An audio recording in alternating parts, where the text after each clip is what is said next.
Ladies and gentlemen, our referee has called a stop to this contest, declaring the winner by knockout and new MMA show!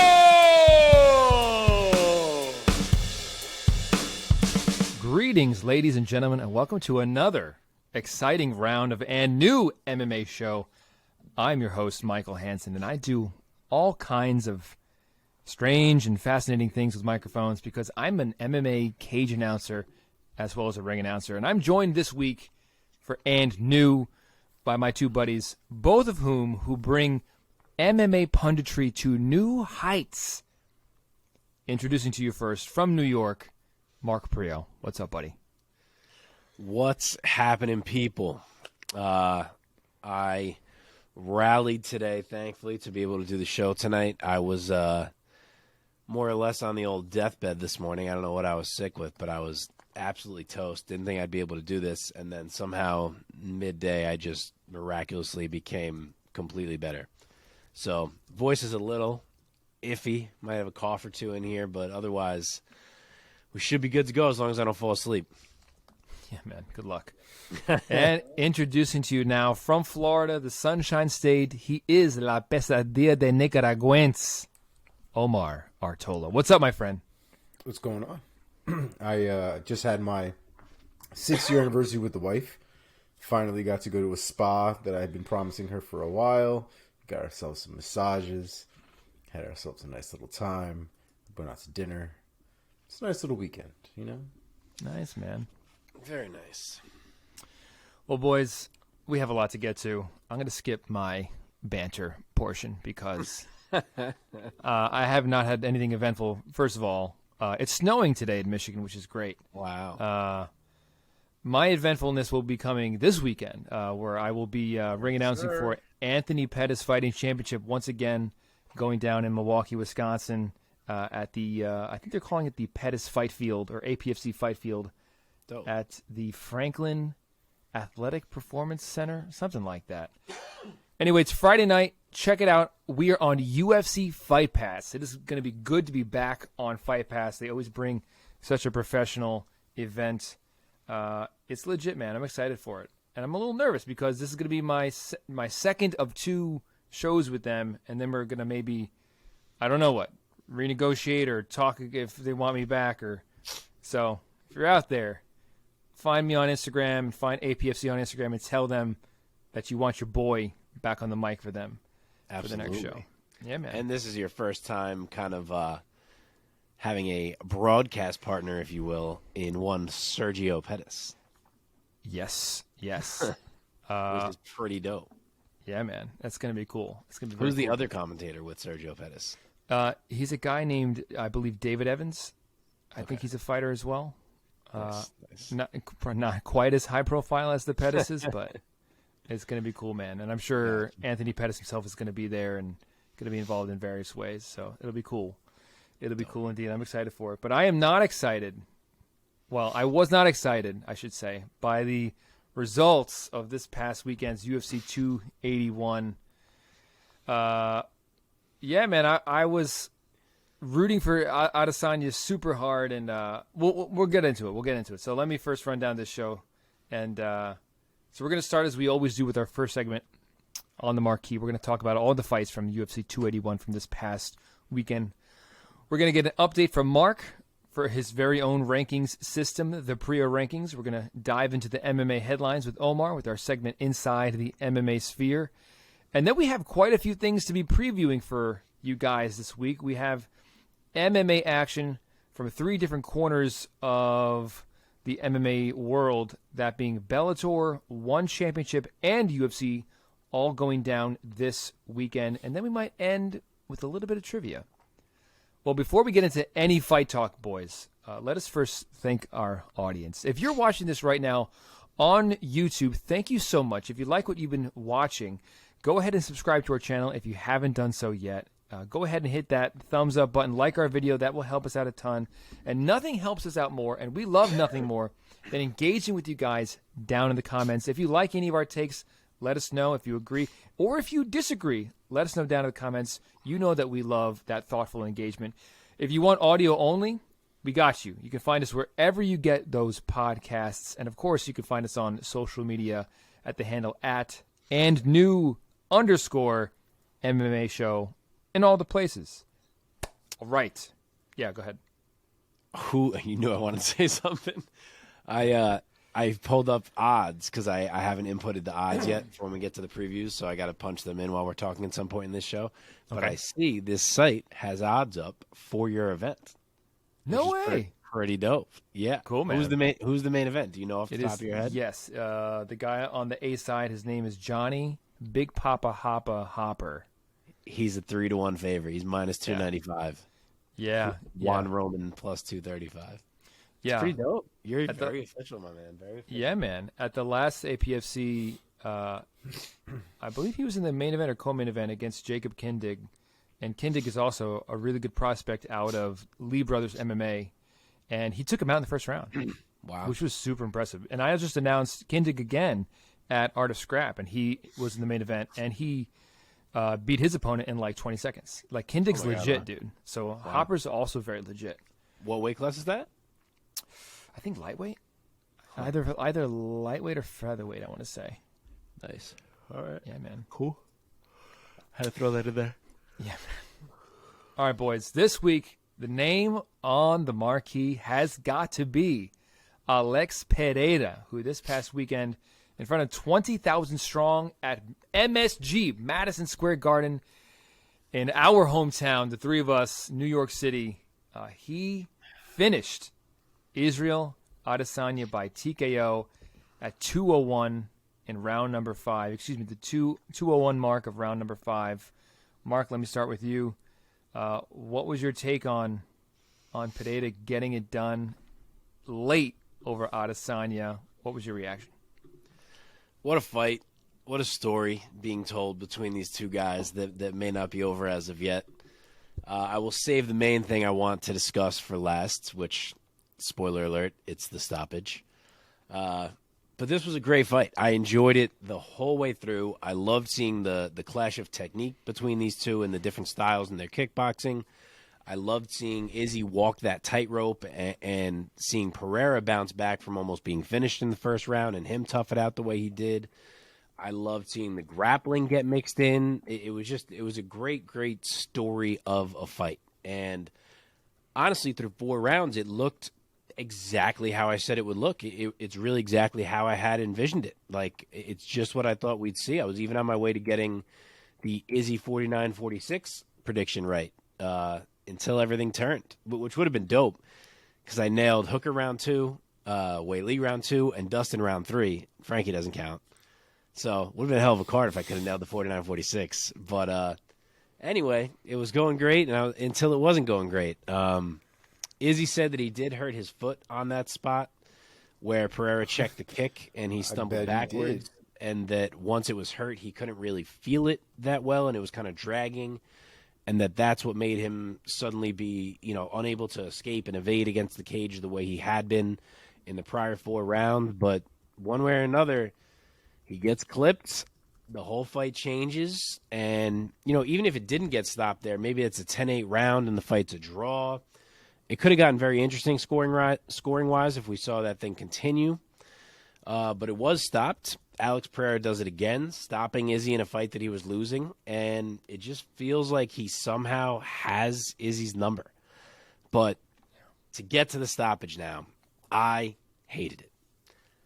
I hated it so much to the point that it almost ruined the entire fight for me. And like I said, I was really, really enjoying the fight. And then I just feel like I got robbed of an ending. Like, give me Pereira battling back in a fight that he's losing and truly dropping or badly wobbling Izzy so he's on Queer Street and the fight getting called, and I'm so impressed. And what a story it is. Or give me Izzy somehow weaving and a couple more don't land and he finds his spot to slip out to the side, or he manages to clinch. And who knows what happens from there, and he survives, and we go to the cards, and we're talking about the scorecards now, and I'm so impressed by Izzy surviving, and who knows who actually wins on those cards. Either of those things would have been great, and it would have made it a great fight. Instead, I get neither of those things, and it just feels like we got kind of robbed of an answer. And I have had plenty of debates with people since this fight happened who thought that it was a justified stoppage. And I'm sure there's going to be a million people giving me shit in the comment section when this one gets posted about, oh, you must want Izzy to die and blah, blah, blah, blah, blah. But I will die on this hill because I hated that stoppage, and you're not going to convince me otherwise. And I'm going to give you multiple reasons why. And for what it's worth, I've spoken to 3 fighters in this time period. I don't know a million. I've spoken to 3. All 3 of them hated the stoppage. So factor that in from a fighter's perspective. Yeah. Number 1, it is Izzy's 25th MMA fight, and he has never been finished one time. And he showed you plenty of times, specifically in the Kelvin Gastelum fight, how good his chin is and how deep he can dig in spots like that to survive. Number 2, he is moving his head. He is literally weaving his head. Yeah, his hands aren't up, but he is weaving his head back and forth. That's not a wobble. No one wobbles like that. He is swinging his head with an up and down, side-to-side motion, weaving it because he is still mentally in it. I'm not saying that he's not hurt in the moment. I'm certainly not denying that. He's hurt as shit, but he is in the fight. If we stopped fights whenever guys were hurt, we'd have about 1 million different results throughout the history of MMA. He is conscious of the shots that are coming, and he is weaving his head, trying to survive, trying to find a moment to clinch or to escape or whatever else. And point number 3, it's for the damn title, man. It's a fight with an enormous story going into it, and if you're going to take Israel Adesanya's title from him, you're the ref. You're the person who gets to make that choice of, you know what, the title's on this man's waist, and I'm going to make a call right now that's going to put it on someone else's waist. You better make damn sure that Izzy has lost that fight and that the title should be changing hands. That's a good point. You need to wait, and you need to see if he drops or if a shot badly wobbles him and he now looks like he doesn't know where he is, which is not what he looked like. You can't just take that belt away from a man who's still weaving his head and who's able to look right up at you and say, dude, I'm fine. What are you doing? So I hated everything about the stoppage. Would Pereira have put him down 10 seconds later? Maybe. Maybe he would have. And what a damn story that would have been if we got to see that. And what a more definitive result and changing of the guard it would have been. But we didn't get to, and we'll never know. So that's my take. Let's bring Omar in. Omar, give us your reaction to the fight overall as well as your reaction to how that fight ended. The fight was great. And I think I also had it 4-1 as what I thought was going to happen. That seemed to be the way it was going. And yeah, Goddard steps in with the number 1 bullshit. I was not happy with it at all. And I think the thing that, and I started thinking about this afterwards, this is the same guy that let Kelvin Gastelum drop like 4 times in his fight against Izzy. Kelvin Gastelum went ragdoll at least twice in that fight, and Mark Goddard let it go on. Eventually, he did stop it once Kelvin Gastelum was like on 8 different sides of Queer Street. Izzy was still on his feet. Izzy never at one point dropped, and when he did drop, he dropped because he stumbled, not necessarily because he was cracked in that moment, right? He was fucked up. No one's going to deny that he was not doing well in that moment. He was definitely hurt. He had definitely been rocked. But I don't know. That wasn't a position where a fight, in my opinion, should have been stopped. I do feel like if this was a boxing match, there might have been more of a rules are totally argument, different. Right? Mm-hmm. If this was a pure boxing match, but it's not. And Izzy was definitely, in my opinion, still in there for whatever that part is worth. Like Mark said, another couple seconds probably could have been completely different. Probably could have been exactly the same. We could say the same thing about the first round, too. A couple seconds later, and Izzy could have completely knocked out Alex Pereira cold. Oh, my God. The first round, though, that's just the game. This ending of this fight, though, is just it's nonsense. Yeah, the end of the first round wasn't anybody's fault. It wasn't Goddard's fault. It was just the clock was done. Yeah. And if there was, I think, 5 more seconds, I think he would have knocked him out. He needed one more good right hand. Like one more, yeah. Pereira was out on his feet for a moment. And Yeah, man. That's why I'm not drinking whiskey tonight. I'm drinking red wine because I'm sad. I'm sadly drinking my red wine. Sorry, go ahead. No, I was just gonna add to you guys when it happened, and I think Mark, you immediately more quickly messaged our group and said that you did not like the stoppage. My initial reaction was like, that was really on the bubble to me. But the thing that really clinched it for me, and I have rewatched it, of course, and seen the highlights over and over again. I was leaning more and more that I thought it could have kept going. It could have, maybe should have kept going. The thing that clinched it for me was seeing Adesanya on Helwani kind of talk through it. Because Adesanya is one of those guys where he's just a truth teller. Like, he just tells it how it is, 100%. And he just doesn't give a fuck. So he has built up so much credit with me that when he says something like, and it's true that, like, it's not just about the bobbing and weaving and that he hadn't fallen yet. But he pointed out that when Goddard stepped in, he immediately looked right up at Goddard and was like, what are you doing? No. And I was like, yeah, he's right, man. He's right. And then he pointed out, which I forgot. I mean, who would remember this? But that Goddard refereed his fight with Gastelum. And I was like, fuck, yeah, Gastelum was way worse. Yeah. Anyway. I think that refs sometimes, I don't think it's the first time this has happened. I think sometimes guys are refereeing a fight where one guy is known for power, and they get so concerned about, if something big happens, I have to save so-and-so from this power. But, like, if that same exact exchange, exact in every single way, same amount of impact on Izzy, same reactions from Izzy, everything, happened with him fighting Sean Strickland, I do not believe for a second that fight gets stopped. I think it's that he's standing there and he's like, oh, the power of Alex Pereira, I can't let him keep getting hit. And that's not how we should be reffing. Like, it's about what Izzy is doing, not about you're scared of if Pereira hits him big one more time.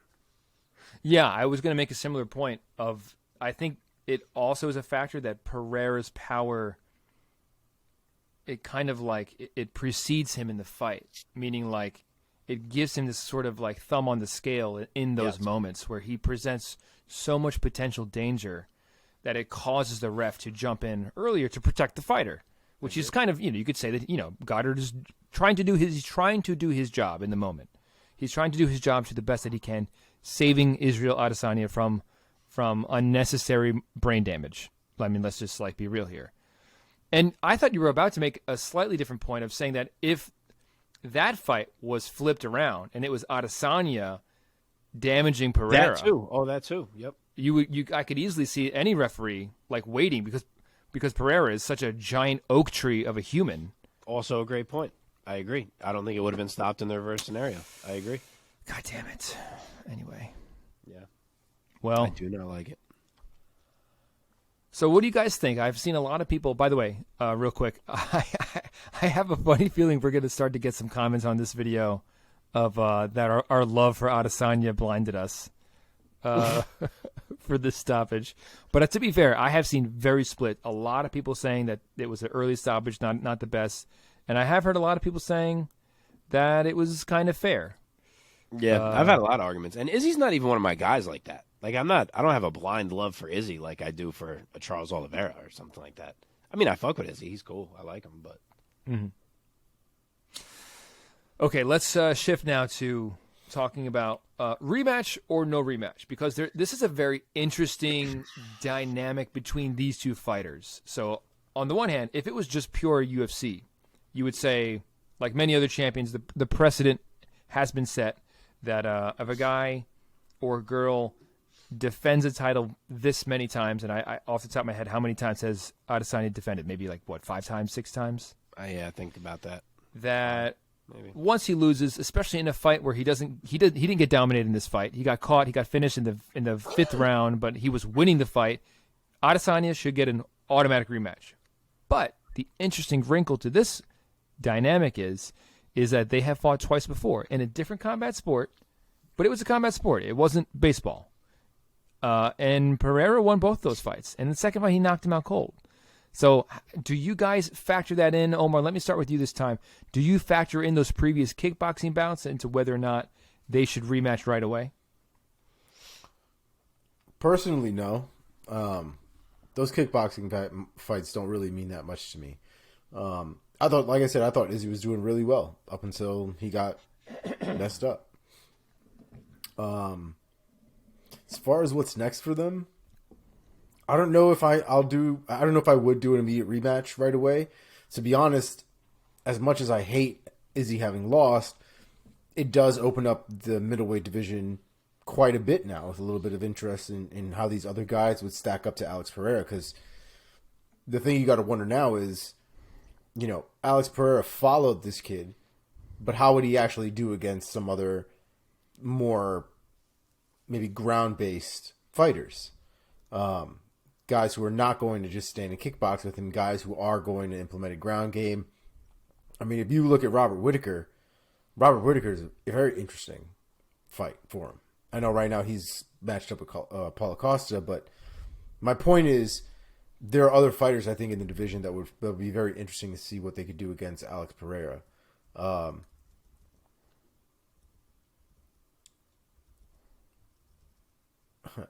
don't know if you do a rematch right away. The problem is I don't know if anybody else is as exciting for the casual as far as selling and things like that. And everybody else pretty much has something lined up. So I don't think we'll see anything until next year. But when we do, I would imagine whoever wins the Robert Whittaker Paulo Costa one is probably going to get the next shot. Nice. That would be sick. Mark, what about you? What do you think? I think it's got to be an immediate rematch. Personally, I think the story's there. I think the buzz is there. I think you want to capitalize on that. I do think Izzy deserves it. Same for me. I get it. It's 3-0 in their actual fighting career, but the kickboxing fights don't factor in for me. It's the guy defended his belt 5 times. To me, that's enough that you should be getting an immediate rematch, especially same scenario. It's funny, him and Usman, same scenario, winning the fight the whole time, finishing the 5th round. Yeah.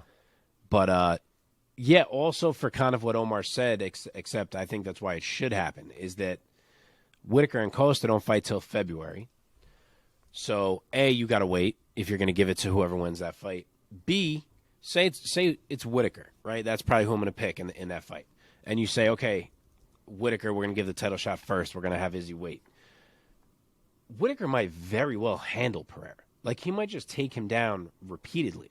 And then you lose your chance to do Pereira Izzy again. So I think you don't want to do that. I think you want to get one more. If Pereira wins again, then you can say, oh, who's going to beat Pereira? And then you are able to set up a Whittaker fight or whoever. So I think you want to strike first on that rematch. You think a guy like a Whittaker would be a more interesting matchup than Adesanya for Pereira? Or do you think he would just get squashed? I'd pick Whittaker. I'd pick Whittaker over Pereira. Well. Oh, I'd pick a lot of these guys over Pereira. Really? Why? Tell me. You talk about this. I mean, Izzy handled him on the ground for an entire round, and Izzy doesn't even have ground game. This is one of those Ngannou gone moments where it was just not something that Izzy does in his game, and yet Pereira showed a vulnerability to it. I think Whittaker kind of trounces him all over the ground, if we're being honest. We do have to put it out there, though. I love Whittaker. He just had an interview where he was talking about the size of Pereira. And he's like, this man is massive. I've stood across the cage from Israel Adesanya. I know how big Izzy is. Izzy's not small. Izzy's a big dude. And he made Izzy look tiny in that cage. And he very well did. Yeah, he's a little bit of a weight bully. Yeah. He's I would imagine that. Like, giant, Izzy's man. never really seemed to crack 200. For a fight, and it seems like Pereira on consistent occasion is over 200 pounds when he goes into that cage. Well over, dude. You've seen that photo of Pereira standing next to Dominick Reyes in a training room. Yeah. He makes Reyes look small. Yes. Yeah, The guy is massive. yeah. that'll tell you one of two things: either Pereira is too big or Reyes is too small for a light heavyweight. One of two things. He doesn't seem like he's too small. Yeah, he doesn't seem it. And we'll get to him. Pereira, I think, is just one of these guys. Some of these guys just have bodies that are able to shed weight. Like, it doesn't make any sense. Like, he shouldn't be able to cut to 185, but somehow he does. I wonder how much longer he's got, though, because that's not forever. It can't be forever, man. It can't be. I mean, he does get pretty gaunt for his weight cuts. Yeah, he does. He seems like he's more of a natural 205er, which is why I he's would so imagine fucking so, massive. yeah. He's massive, man. Which is why I kind of balked at your like immediate taking Whitaker over Pereira. Yeah. Because I, I think he would really dwarf Whitaker. Whitaker's, is he even 6'1"? I don't even know. I don't even think so. I think he's like 6 foot. Yeah, and that's what I'm saying, man. And Yeah, there were moments in the clinch where Adesanya was clinching Pereira and tried to like pick him up and like didn't and like couldn't because Pereira's so huge. Well, Izzy was also playing a Muay Thai game with him. He was playing a kickboxing game in the clinch with him that he did. He doesn't play that shit when he fights other people. He was doing way more hand fighting, way more bicep control, way more knees to the body than he normally does. There were moments in that fight where he was playing into the kickboxing game that him and Pereira have had before. We could argue whether that was the right way to go or not, but it was very different than what he had done in the past with other people. Yeah. Yeah. Yeah. I do want to say I have loved how Izzy has been handling this loss. He's the man, Like, dude. He has handled it like an absolute pro. I love his whole mindset. And I still believe he can take this belt back. If he had 5 more seconds in round 1, like we said, he would have had a round 1 knockout. So Yeah. he's certainly capable. Yeah, man. Absolutely. You're absolutely right. He also said towards the end of that Helwani interview, he was like, I think Helwani asked him, like, have you felt that pressure relief as other fighters who have lost titles have said that they felt? And he was like, no, not at all. He's like, it's still there. Everyone wants to fight me because I'm Israel Adesanya. Exactly. And I was like, you're the fucking man. Speaking of Ariel, do you know what always confuses me? Whenever he's on Ariel, they at some point will broach the topic of how his name is actually Adesanya. Yeah. Mm-hmm. And I'm like, if it is, why don't you tell the UFC that? Say why it do you that just keep let them announcing you As Adesanya. Adesanya. Like, why don't you be like, guys, my name is Adesanya. Announce me Adesanya. as my name. I don't understand it. Yeah, you're right. It's very strange. I think Usman does that to an extent because sometimes they say his name Kamaru, but sometimes I hear like Kamaru. Kamaru, yeah. Buffer says Kamaru when he Yeah, announces I think him. he does. Anyway, getting off topic, we have a huge fucking show. Yeah. Well, this fucking fight was amazing, and it fucking ended in such disappointment. Congrats to Alex Pereira. Speaking of names, by the way, real quick, the entire UFC broadcast team struggling with his last name the entire night. I think they said they pronounced his name 4 or 5 different ways. I agree. I heard Pereira, Pereira, Pereira, Pereira. And I'm like, guys, just ask him. Just like... What we know what it is. He has said multiple times it's Pereira. And He's if you like, noted, call me Pereira. That's what Anik says. But when I'm listening to the broadcast, I think that I'm like, why doesn't John Anik be like, hey, guys that keep saying Pereira 100 times, his name is Pereira. Just say Pereira. Like, why doesn't he tell them? Why does he just let them keep saying it wrong? I don't It's get the that. easiest way for Americans to say it. Just say Pereira. Really? Like, you don't even have to try. But it's way funnier listening to DC fuck up his name. Like it's so much funnier listening to DC say Pereira. Well, that's how Michel says it. Michel Pereira. Or Pereira, I think. He goes Pereira. Does he? I think he's Pereira too. Oh, he But doubled. he's Pereira. This guy is Pereira. Like, Right. there's not even a roll the way he says it. Which is interesting because he doesn't speak a lick of English and he has to use a translator. So you would think that he would say his name like a super Brazilian way. Yeah, it's strange. I wonder if he's Brazilian just. sounds rough. But from too. day one, that's how it's been Yeah. since his debut. I wonder if he's just like, I don't care, just say Pereira. Anyway, let's move on. Let's move on. Because there's plenty to talk about from this stacked pay-per-view. In the co-main event, Zhang Weili grabs her title back, her women's strawweight title back, this time from Carla Esparza, defeating Esparza by rear naked choke at the 105 mark of round number 2. An overall very impressive, very dominant performance by Weili. Omar, let me start with you this time. What was your impression of Weili getting it done, getting it back, getting the gold back around her waist? What are your thoughts? Not surprised at all. Esparza should be giving her credit though. She made the first round competitive. A lot more competitive than I thought it was going to be. The second round came out, though, and Weili looked like she had just turned on a switch. And eventually got her into essentially like a back-mounted crucifix. And from there, kind of snuck in a modified guillotine.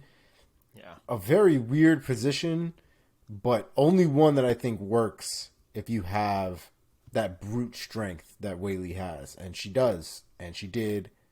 And it worked. And it was terrifying. Yeah, man. It's amazing. Mark, when you get done coughing, you tell us your thoughts on Weili. Sorry. Yeah, she's pretty good. That one went how we imagined it would, I think. She is too damn good and just not a good matchup for Carla Esparza. The physicality and the athleticism that Weili brings in there just kind of made her an impossible puzzle for Carla to solve. And it certainly played out that way. Weili was in control nearly start to finish. I mean, Carla did have a couple nice like scramble moments, but nothing that she could sustain or actually keep control. And Weili puts her out with a choke that you don't see every day, just, again, relying on sheer power.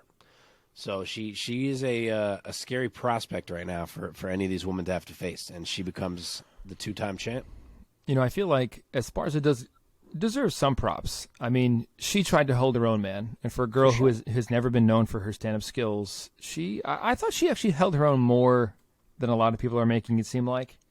So props to her, man. She'll be back. She's going to win again very soon. It's a weird one. She kind of like held her own while getting dusted at the same time. First, like I said, the first round was competitive, but something about that second round made me feel like almost Weili wasn't, I don't want to say wasn't trying in the first round, but was almost like taking the first round off to sort of gauge and manage what was going on and what she needs to turn up, when she needs to turn up. But the second round, she came out guns blazing, and I thought it really showed a difference in the power. Yeah. Mm-hmm. Yeah, man. So what's next? Let's start with Esparza, and then we'll talk about Weili. Let's talk about Esparza, where she goes from here in the women's strawweight division. Mark, you got a name for us? So I think that there are kind of three. It's weird to not start with the title fight because I kind of have to. Can I start there? Yeah, sure. All right. I think you pull the trigger on Weili versus Amanda Lemos. I think you don't want to go back to Rose right away. She's already fought Weili twice. She's coming off the loss. I think you let her have a fight. You let this title reign possibly breathe a little bit before maybe you do end up doing a third fight with Rose. And I think Amanda Lemos is a perfect opponent right there. Similar powerhouse to Weili. I think that's a perfect fight to make right now. So the reason I had to say that first is because if you take her out of the picture, I think you're kind of left with three girls in Rose, Carla, and Marina Rodriguez. Mm-hmm. And I think two of them should be fighting each other. And honestly, I don't think we're going to match Rose and Carla up again this quick. So it's kind of like one of them should fight Marina Rodriguez. So whichever one that is, and I know it's a rematch for Carla, but that was a very close fight. So I don't hate it if they went that route again between Carla and Marina. So I think one of them goes with Marina, and whoever doesn't out of Carla and Rose maybe has to fight Zhang Anyan, considering she got that big win over Dern. She's kind of nipping at the heels too. So that's kind of how I would shake out the top of that division. Okay. Omar, any other thoughts or ideas for either of these two strawweights or where they go? No, I mean, realistically, strawweight right now, the women's strawweight division is pretty pretty jammed up. There's not a lot of movement or options you really have at the top of this division. So everything Mark said, I pretty much second, because that's pretty much how it has to go, I think, at this point. Yeah, man. Yeah. All right, boys, then let's move on. Congrats to Weili for getting the title back around her waist. Excited to see the next time she steps out there and competes, because she is incredible. All right, speaking of incredible, in the co-main event of the evening in the lightweight division, a highly anticipated fight between Dustin, the Diamond Poirier, and Iron Michael Chandler. And Poirier got it done over Chandler in the third round and finished Chandler by rear naked choke. The official time coming at 2 minutes of round number 3. Mark, let me throw it back over to you first. Give us your thoughts on the Diamond notching another win on his record. He mentioned on some interview that he, what did he call it? The violence triangle or trifecta? Mm-hmm. It's so accurate. Because all the guys who were like, I'm the most violent, exciting one in the UFC, yep. He has finished all of them. Gaethje, yep. Chandler, and who else? Eddie Alvarez. And Eddie, yes. Yes. Yeah, I love it. It's a great comment by him. And throw Conor in that mix, too, if you want. Yeah, sure. Yeah. But, yeah, what a freaking fight. No one is surprised that it was a great fight. There's another one that I think we kind of nailed to a T. I want to say we all took Dustin. I can't remember 100%. I think so. But yeah, I said Dustin may be in danger early in that fight while he tried to get a read on Chandler's explosion and movement, and he was. He got hurt early, got clipped, had to kind of push through that. I said all in all, I thought Dustin's boxing technique was going to be too good and that he would just have an advantage there that would start to play out, and that when he could back Chandler up against the cage, that's where he'd hurt him just because Chandler's not as good when he's not out in open space.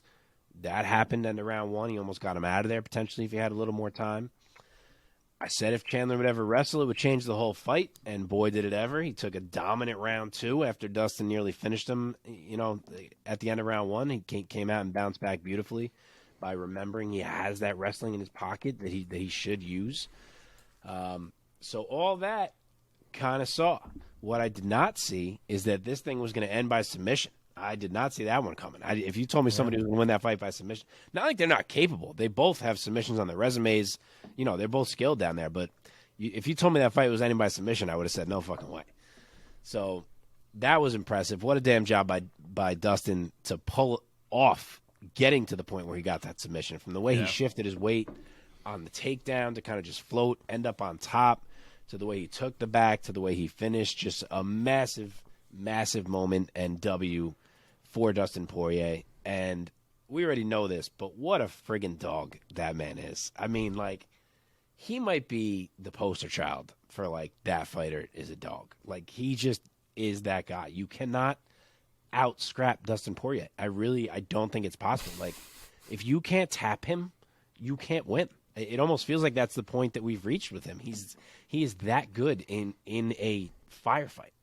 Yeah. Yeah, and if you don't finish him, if you can't catch him, if it ends up being a slugfest that goes out of the first round, then he really has a great chance. And also, to your point, he really showed off his jiu-jitsu, which is very good. Yeah. Not only getting the sub over Michael Chandler, but all of round 2 defending the submissions. And Chandler had his arms wrapped around his neck, hunting for that neck a few times. Yep. And unless it's against a super world-class guy, super high-level guy, like an Oliveira or like a Khabib, to be honest, it also goes to show you just how high-level those two guys are. That once Khabib got Dustin's back, he found a choke right away. Yep. And Omar, let's bring you in here talking about Poirier's finish over Michael Chandler. What were your thoughts of the fight overall, and of the finish in the third round? Fight was great. I love watching Dustin Poirier strike. I think his boxing is top tier. His management of distance when people are against a cage, I think, is some of the best in the UFC. It doesn't matter what weight class it's in. Not a lot of guys are able to keep a guy stuck on the fence, continue to strike, and also still move out of the way of getting hit with big bombs. Those Hail Mary haymakers that a lot of guys throw up against cage. I also did not see a sub coming. I thought the scrambles were very, very interesting because it kind of went to show that Dustin Poirier, even though as good as a wrestler as Michael Chandler is, Poirier is no stranger to wrestling and to grappling. I think a lot of people forget about that because of how often he stands, because of the whole Khabib thing and the Charles Oliveira thing. But it was good to see Dustin Poirier kind of give a y'all must have forgot performance when it came to that stuff, because I feel like with all the wins that man has, people still weren't giving him the credit that he deserves for what he's done in that division. Mm-hmm. Yeah. Mm-hmm. So let's talk about where these guys go from here. Let's start with the winner, Dustin the Diamond Poirier. Mark, we will find out where he is now ranked in your rankings, I'm sure. Or maybe he won't be a huge riser or faller because he's still at the upper echelon of lightweight. Yeah, he's got nowhere to move. He's Yeah. Islam's the champ. Charles is 1. Dustin was 2, and he stays at 2. Okay. But yeah, one of Dustin Poirier or Charles Oliveira needs to fight Beneil Dariush. I think that absolutely needs to happen. If Dariush is not fighting one of those two men, I think it's a travesty. I really don't know who I'd rather. They're both so fun in different ways, those two matchups for Dariush. And then out of Poirier and Oliveira, whoever doesn't get Dariush, I really don't know who they would fight at this point. They've already both beaten Gaethje. They've both beaten Chandler. Obviously, Poirier just did. So I don't know. Like maybe Rafael Fiziev? I'm not. There seems to be not like a perfect answer there. And I've even heard rumors of Gaethje and Fiziev. So if that happens, then even more so, it's like, well, who the hell does Poirier or Oliveira fight? So I don't know. It's a little. I'm curious to see how that plays out. But one of them's got to fight Beneil Dariush for sure. Omar, any thoughts on Poirier's next opponent or who it could be? Poirier would have to be Dariush or Oliveira at this point. I would prefer Dariush just because I don't think we've seen that one yet. And I think the stand-up that Dustin presents and the ground game that Beneil presents, very different from Oliveira, but almost just as dangerous in its own right. So I think that'd be fun. I'm not against a rematch with Charles Oliveira at this point. I don't know if it's still too soon or not. Yeah, it feels so soon to me. I don't know that I'd go that route already. I will say really quick, I saw a call out from Mateusz Gamrot for Michael Chandler. And I got to say, I don't hate that. Not even a little bit. That is a fight that Michael Chandler, I would be picking pretty confidently. And hopefully he can get that done. But I think that fight is guaranteed fireworks from beginning to end. Yeah, because Gamrot, he's had been flying up the rankings until he ran into the most amazing Beneil Dariush that we've ever seen. Facts. And so coming off of a loss, that would kind of make sense. I think if they wanted Chandler to kind of stay in a bit of a more high-profile fight, maybe they would give Chandler to Fiziev. Even though Fiziev is like winning and winning and winning, like Michael Chandler is still super high-profile, which would be huge for Fiziev. And would still be big for Chandler. If he got a win over Fiziev, it would get him right back like into, the conversation of the top of lightweight. Mark, your thoughts? I kind of think Chandler might end up being the Conor McGregor guy at 170. Yeah, he's been calling for that. He's been calling for it for a with while. My one hang up is that, and I've always said this, that I don't know if I can envision Conor accepting a fight with someone coming off a loss, right? Just because of his ego. But he knows how exciting Chandler is. He knows how much that would sell, how much they could talk. I could see him accepting it, and I could see the UFC pushing for it too because they love Chandler. They know that he's always good for a show. They know that he is a star, if not greater star potential type guy. So if they did match him with Conor and he loses, all right, boom, we got Conor back. But if he beats Conor, it's like, boom, Michael Chandler, megastar. You know what I mean? So I could see the UFC pushing for that. I think I'm kind of down to Chandler or Jorge as my guesses for who Conor fights. But if Chandler's not going to be fighting Conor, then I agree. I think he may have to look a little bit down the line and turn back one of these young guys, and Gamrot certainly fits that bill. Either that or this rumor, and we've mentioned it on here before, of the potential of the UFC signing Eddie Alvarez and giving us a trilogy fight between him and Chandler, which would be fucking awesome as well. Yeah, man. Yeah, give me all the popcorn for that fight. Hell yeah. Donald Cerrone, just for reference, he was coming off back-to-back losses going into his fight with Conor. Huh. All right, fair. He lost to Tony. Well, that was not really a terrible loss. It was when he like blew his nose and like his eye filled with blood. I remember that. Right. And then his next fight, he got TKO'd by Gaethje. All right, that's a good point. So maybe Conor would take it. Maybe he would. That'd be great. It'd be great to get Conor back, right? Chandler Conor feels the most like the fight where, like, when I envision it, I'm like, yeah, that's the one that's going to happen. I don't know why. I can see that one at 170. Like, dude, getting Conor back, though, at this point is just... It's never going to be the Conor that, like, I fell in love with. You know what I mean? He's a different guy. He's a different person. He's a different fighter. Of course not. Yeah. I'm just never going to be that excited, I think, anymore for it. I'm going to watch it. It'll be fun. But it's not the same, bro. Yeah, the aura has left a little bit. The magic. He's just become such a monstrous dick face that I just it's so hard to be that kind of fan anymore to him, you know? You just don't like that he shaved his beard, bro. Bro, he needs to get that beard back. The sad thing is it's a really good costume. I totally knew where that was from as soon as I saw it too. What are you talking about? It's a really good costume, but he looks... What costume? He shaved his beard for Catch Me If You Can. He was Leonardo DiCaprio in Catch Me If You Can. Oh, I didn't even see that. That was what it was for. It was for Halloween. Oh, he still has no beard now. It's been a minute Correct. since Halloween. Oh, well, it's struggling to grow back, but it's there. It's there. It's working. You guys know the struggle. That shit's going to be like a year before we see that beard back. Maybe he likes it. Maybe he's like, oh, this is actually nice not having a beard.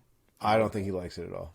I think that man, that might have been one of the first times we've seen Conor McGregor insecure in the last, like, 6 years. People shit all over him left and right. It was crazy. That's fine. There'd be a great fight, man. Him against Chandler. It would be a huge fight. It would be a great fight. It would be must-see. Let it, like, headline a pay-per-view. Find another, like, non-title fight to go into co-main. Totally. It easily could, yeah. That'd be awesome. All right, let's keep plowing on. Yeah, do that and put, like, Gaethje and Fiziev as a co-main or some shit. That'd be dope. Perfect. Yeah. Exactly. Okay, another sad one, man. In the bantamweight division, Chris Gutierrez defeated Frankie Edgar by knockout via jumping knee. The official time, 2:01 of round number 1. Omar, give us your reaction to the living legend Frankie Edgar going out like this. I mean, this was probably one of the worst ones of the whole night, if we're being honest. You know, they show him coming into the ring. They show his family. They show his kids. Everyone's there to see Frankie win. Everyone's there to see Frankie go out on top. And Frankie gets fucking murdered. I mean, it wasn't even...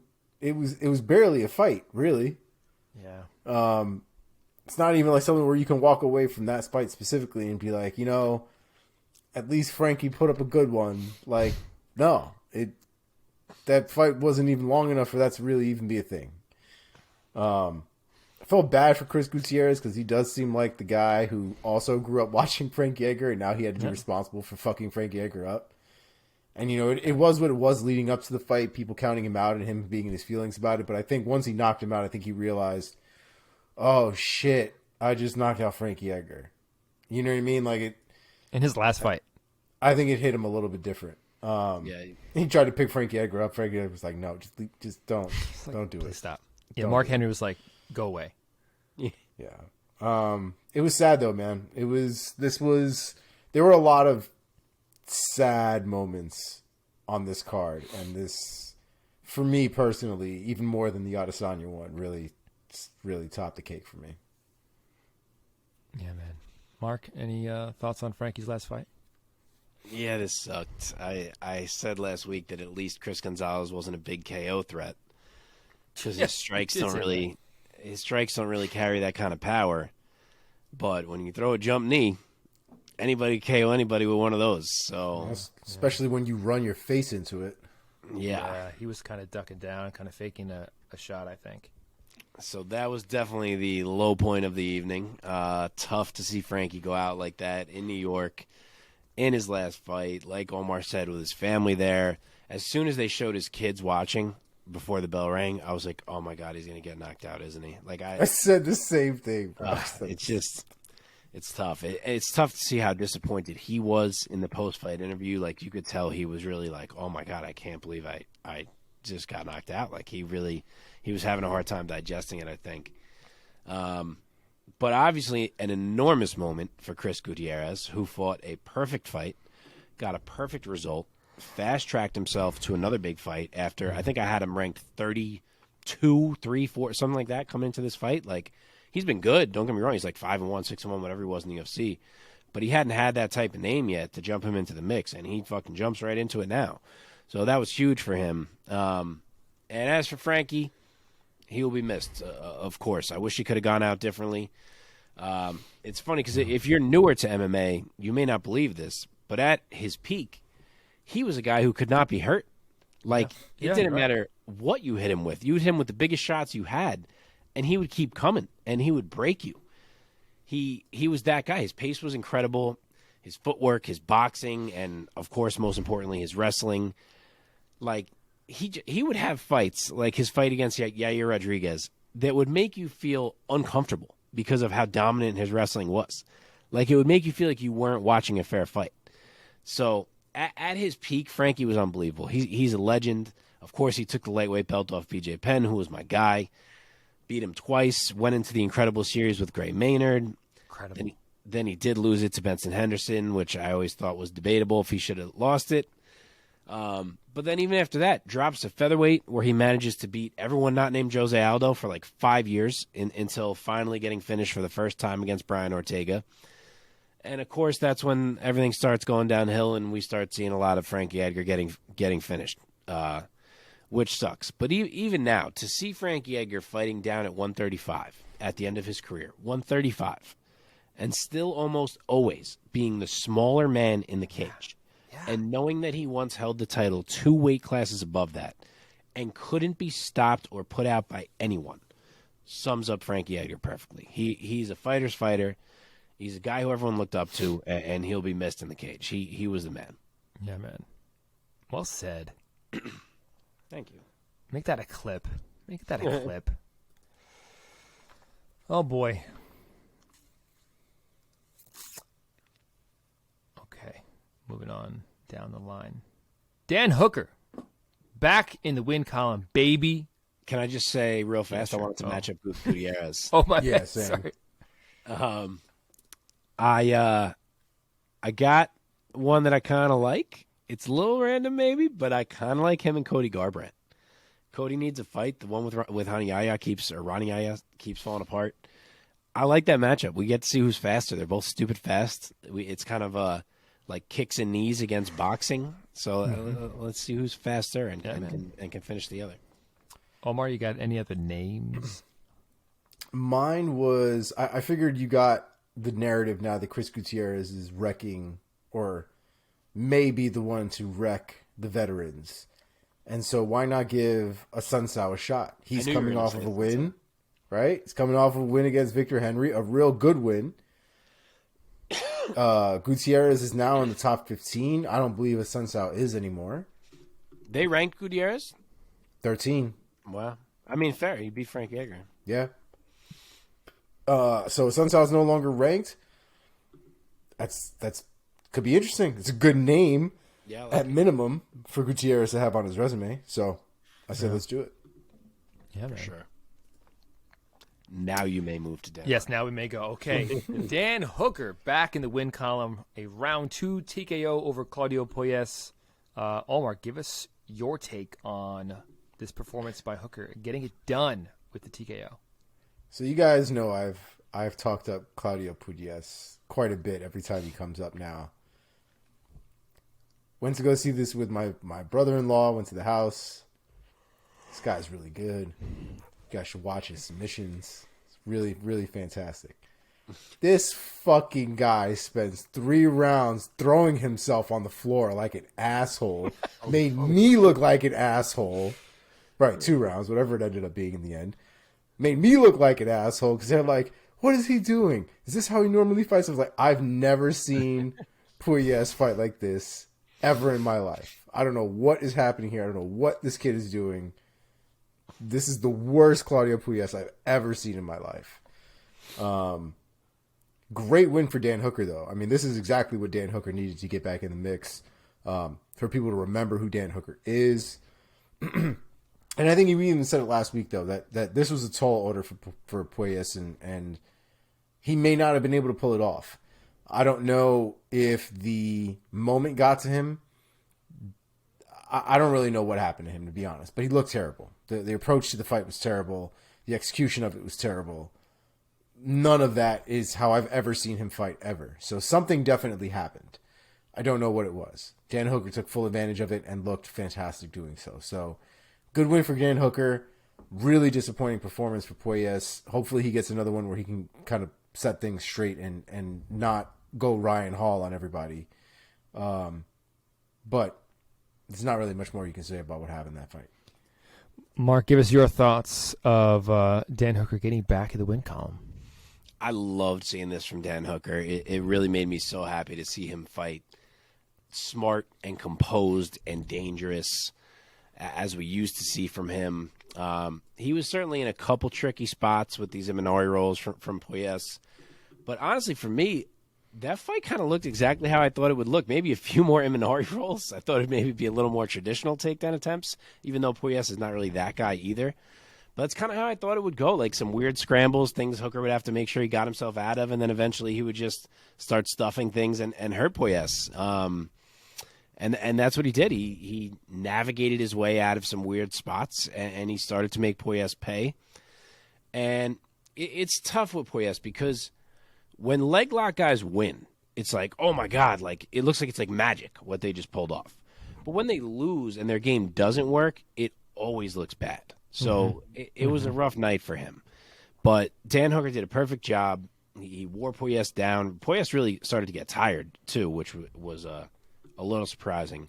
But he wore him down, and he brought him to a point where he was kind of just a sitting duck. Like, Puelles was like, everything I'm doing is going badly. And he was almost just, like, sitting there like, I'm fucked. And Hooker waited for the perfect shot and finished him. So very happy to see him pick up a W. Yeah, man. Absolutely. Sticking with you, Mark, what do you think is next for Dan Hooker? Put on that matchmaker's hat, and what would you do next with him? I'm going to get him back in the mix. As I've said before, I am not someone who has thought that Dan Hooker has fallen off necessarily. He just lost to an absolute murderer's row of crazy talented individuals. So I'm going to throw out a name that was actually said a few moments ago. I think Dan Hooker and Mateusz Gamrot would be a really fun fight. And I would like to reward Hooker a bit with a chance to kind of get back in that edge of the mix. Wow. That's a crazy fight. I had to take a moment to process the scrambles would probably be crazy in that fight, too. Omar, any other suggestions for the Hangman, Dan Hooker? Dan Hooker versus Jalen Turner, I think would be a fun fight. Wow.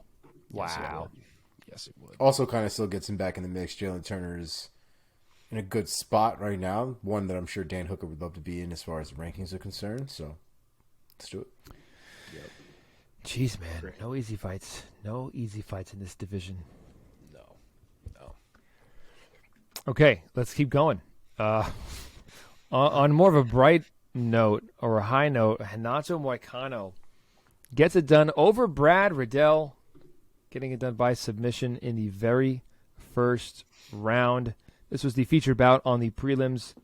By the way, he finished him by rear naked choke, the official time 3:20 of round number 1. Mark, let me throw it over to you first. Give us your take of Moicano's nice win and his spot on the mic after the fight. Oh, God. The mic spot was unbelievable. They were saying, oh, this is the first time we've ever seen Moicano talk like this. He did the same shit last fight. Like, this is his shtick now. He takes that mic and he freaking takes full advantage of it. So I love it. This new the opened up personality of Renato Moicano is incredible. Give me more. But as for the fight, this thing was freaking dominant.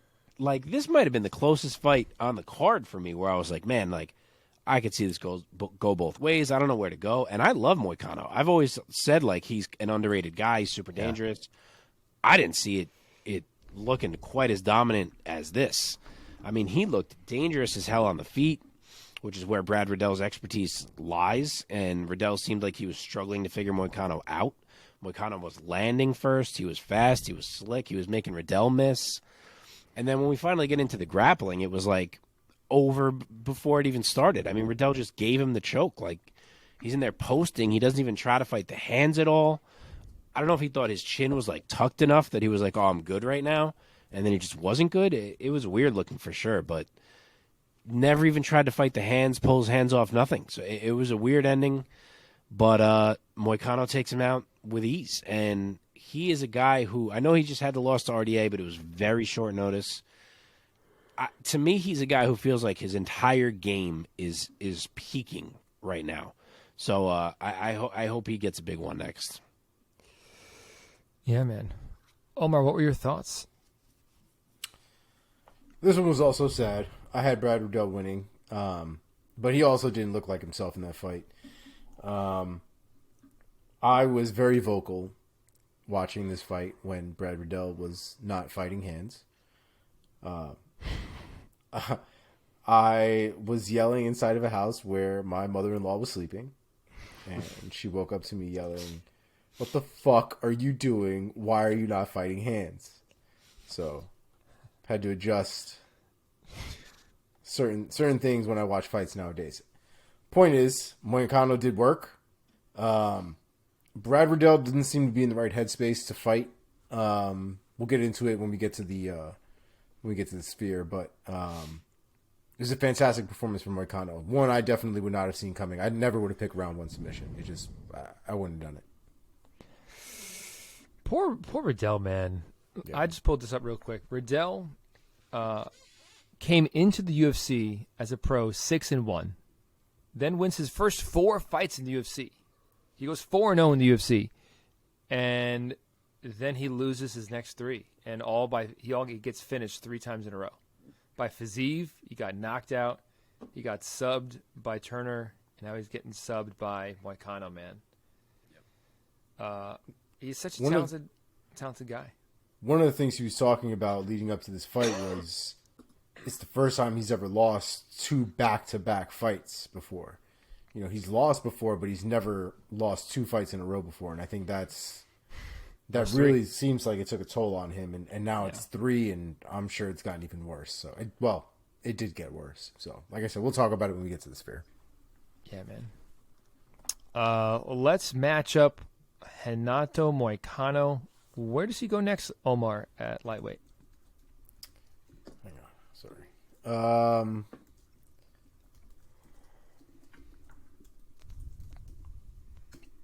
Why can I never find these things? Oh, because I keep looking for Moicano and not Caniero. Yeah. So for Moicano, I think you definitely need to give him a spot, right? What did he take the RDA fight on? Like 14 days notice, 15 days notice, something. In the octagon, he said 4. Was it that tight? I don't remember, but that's what he said in the post-fight interview. He said, 4 days notice, I was drinking beer in Brazil. That's what he said. No, he didn't say it. He yelled it. Yes. Yeah. I drink beer in Brazil. Moicano. Everything was third person. Yeah. You definitely got to give Moicano somebody though, right? Like you can't shaft this kid. He's got to win now. He did you guys a solid. He looked great doing it. I mean, we can give him Tony Ferguson, and we can try to see if Tony Ferguson lives. Let's see how that works out. Not bad. A lot of people are booked right now. It might clear up. It might make more sense to book or to kind of look at where the landscape is at the end of the year and then see where you go from there. But if I had to choose right now, I think Tony Ferguson is where I go. Interesting. Tony Ferguson. Wow. Mark, you got a name for us? Yeah, so I was thinking of the name that Omar actually just threw out in the last one for Hooker. I was thinking Jalen Turner for Moicano. Wow. I know they've both kind of recently broken through to the rankings, and normally I try to keep 2 guys like that away from each other who kind of just got there. I'd rather them fight someone else. But with what Omar said, the way lightweight's booked right now, you know, the top guys are 2 top. The rest of the guys are kind of booked. You know, let's just make it happen. Test them against each other, and we'll see who's the true top-level threat that should be stepping up. Man, I love that fight, and I'm a little sad that it's happening this early in their careers. Well, I don't know if it's happening. It doesn't just happen. Well, yeah, yes. So I would be sad, but it would be a great fight. Okay, let's move on. One more, boys, of breakdown, and then we will jump into our lightning round. So, at a catch weight of 206.6 pounds, Ryan Spann. You could just say light heavyweight division. Fucking crazy. Thank you. Thank you for that permission. And in the light heavyweight division, Ryan Spann dusted Dominick Reyes by knockout with a jab. Yeah. Literally with a jab. A power jab, but a jab. Yes. At 1 minute and 20 seconds of the very first round. Omar, give us your impressions of this 80 seconds of fighting and how it ended up for Dominick Reyes. I'm not surprised. I mean, I told you guys I don't trust Dominick Reyes' chin. He hasn't taken very much damage in his career throughout, but the damage he has taken in the short amount of time he's taken it is not great. And I don't think it goes backwards. Like, it's not like he's gonna get the chin back. Like, it's kind of is what it is at this point. The miles are there. So I'm really not thrilled to watch him continuously get knocked out. Spoiler, he's already talked about how he's going to be back, that he's not done. Didn't enjoy reading that. But like I said, man, Ryan Spann is somebody who I think has had potential. And I think he showed just a glimmer of it this past weekend. So good for him. I hope Reyes figures out something, because I can't keep watching him just get laid out like that. It's not great. I mean, you got to bear in mind, this is a guy who went undefeated into his title fight with Jon Jones. Jones beat him, a fight that a lot of people thought that Reyes won. It turned into a bit of a scrap, a bit of a war. Blachowicz TKO'd him, and he kind of, he clanged him, but it wasn't terrible. To me, it was the Prochazka knockout. Prochazka took a piece of him with that spinning elbow, man. He took a piece of him. Yeah. The Jan fight was bad. The Jan fight broke his face. The Jan fight was not great. Like, it was, I guess, more competitive than the Yuri fight, maybe more competitive than the Brian Spann fight. Yeah, but like progressively worse. Right, but like more. They were all terrible. They all broke his face. One way or another, his face left out of there leaked. It was bad. Yeah. Anyway, Jon Jones is the only one who didn't really beat the shit out of him. Everybody else that has beat him has apparently just wailed on him left and right. So it's not great. Mark, give us your impressions of the minute 20 seconds of fighting and how it ended up. Ryan Spann makes the biggest statement of his career thus far. He came out like he did not care at all who Dom Reyes was. He seemed to have no concern for what was coming back at him. He walked Reyes down. He was first in every exchange. The speed was a big difference. And, yeah, I'm not sure what to think about Dom Reyes at this point. I know, as Omar mentioned, he did say he plans to keep going, but not sure if the chin is going to cooperate with that plan, so we will see. I did say last week I'd pick Reyes one more time until he gave me a reason not to. I'm certainly done doing that at this point. But, yeah, good for Ryan Spann. Huge win, signature win for him. Yeah, man, absolutely. All right, let us – oh, you want to match them up real quick, just Spann? Sure. If Anthony Smith and Jamal Hill is truly in the works, as has been rumored, then that leaves my guy Nikita Krylov kind of sitting there without a fight. And here's that fight. That's where I would go. I think that'd be a scrap. And I'll just throw in real quick, since Reyes is going to keep fighting, I think put him and Gustafsson in a cage. Let's figure out who's the deadest dead guy. I was going to say, Jesus. One of them gets to win and keep going, and we get to say, wow, look at him. He got to win. Yeah, whoever touches who first is going to win. Yep. Pretty much at that point. Okay. Excuse me, Omar. My apologies. Any other names you want to throw out for either of these guys, of matchups you'd want to see? Heavyweight is unfortunately pretty booked up. Nikita Krylov is pretty much the only person that's not. Volkanovich is mirror as well, but that's because he's still recovering from the loss from Nikita Krylov. So I'm fine with Nikita Krylov for Ryan Spann. I absolutely hate that fight of old men. Why? What are you talking about? It just seems like both of these guys are like two 1950s cars that are all junkered up and used. And isn't that a good reason to have them fight each other? Right. One of them loses and we make them go away. The other one, we're like, all right, you get one more chance. They both need to go away. Okay.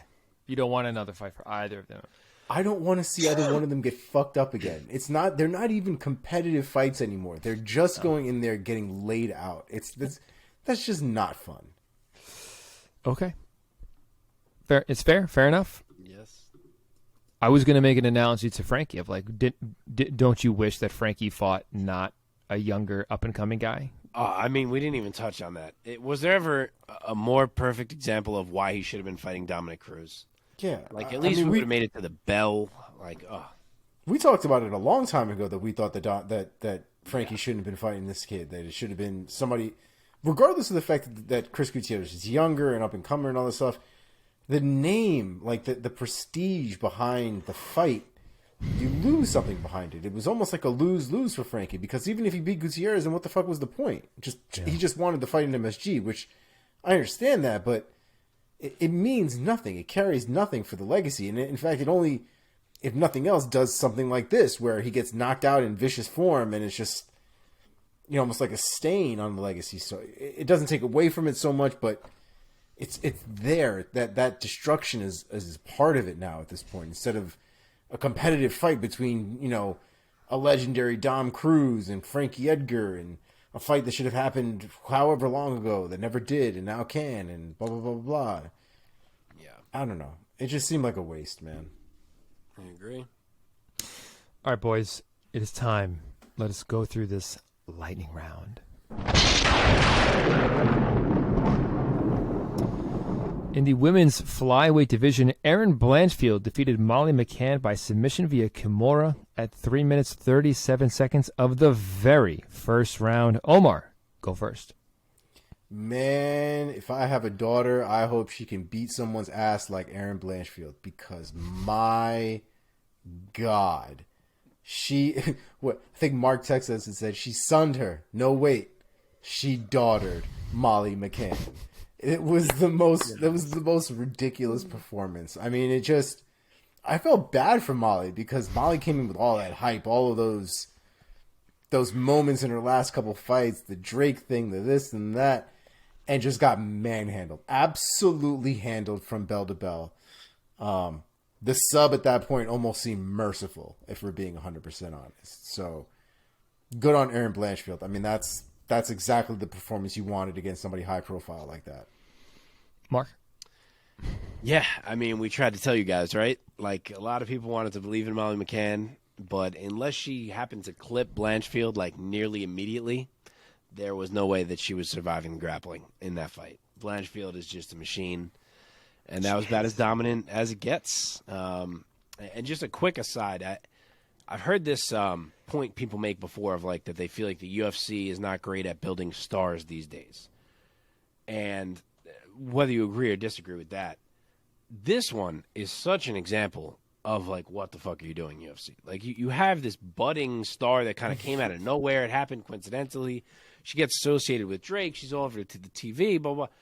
And you're like, oh, I know what we should do. Let's put her with Erin Blanchfield. Like, you literally can't think of a worse style matchup. Like, you knew she was losing that fight. Like, I don't know who makes that decision and then who was like, oh, boom, yeah, agree, great idea. Like, some things don't make any sense. Yeah, man. I'm a Blanchfield fan. At first, I was a little butthurt because she beat Miranda Maverick, and I'm a big Miranda Maverick. Excuse me, it's the wine. I'm a big Maverick fan. So I was like, God damn it, Blanchfield, I hate you. But now I'm like, oh, I love her because she's so good. Yeah. Super, very patient striking and very aggressive ground game. Nasty. Yep. Oh, my God. I felt so bad for Molly McCann. Yep. She just got mauled. Okay, let's move on. Mauled. Well done, Aaron Blanchfield. Go MK Muay Thai in New Jersey. In the who's next? In the middleweight division, Andre Petroski defeats Wellington Turman by decision 30-27, 30-27, 29-28. Mark, go first. Wrestling, as good as Turman can be with the jits, the level of wrestling that Petroski brings was too good, and it was the difference here, which is what I thought would be the case. He was able to lean on it when he needed. He was able to control, use it to reverse positions, and maybe it wasn't his most impressive win he's ever had, but it was a solid win nonetheless. He moves to 4-0 in the UFC, and he keeps moving up the ranks. Omar, take it. Yeah, I didn't think the wrestling would be sort of the ultimate factor to really bring Turman down to his knees. I thought Turman would be a little bit more well-rounded than that, but turns out that's not the case. Either that or Petroski's wrestling is just that good. Either way, it was a good performance from Petroski. Good win. Definitely a good name to have on his resume for sure. Yeah, man. All right. In the lightweight division, Matt Frevola, the steamroller, defeated Atman Azaitar by knockout at 2:30 of round number 1. Omar, go first. Ah, damn, we got this one all wrong. I mean, this man, if I don't even know if he ever has, but this was a steamroller performance. This is probably the definition of being steamrolled. Yes. A fantastic performance. I mean, the accuracy on the punches was pinpoint. The power was there. I don't know if this is a one-shot deal, if this is, him coming into his own. But this was a fantastic performance from Frevola, and he needs more of that. More of this, for sure. Mark. Matt Frevola, man, the dude is just a gamer. Like, he loses some of these too, of course, as he did in his last one with Terrence McKinney, but he comes in and he puts it all on the line every time. So good for him, and he pulls it off here. And obviously we were all on a Zaitar. I think there was a lot of reason to be on a Zaitar. I think the 2-year layoff might have played a large factor because I thought he looked really weird and slow.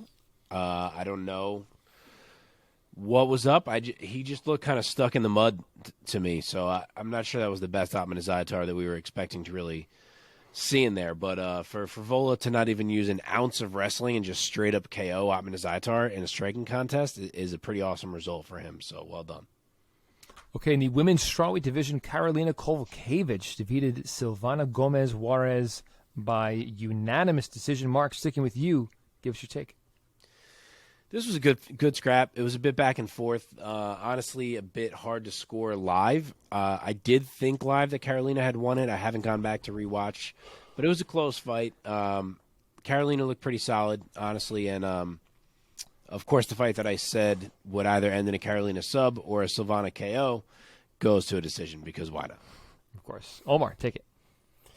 Yeah, I think I texted you guys this while the fight was going on, but Gomez Juarez cannot be in the UFC with that ground game.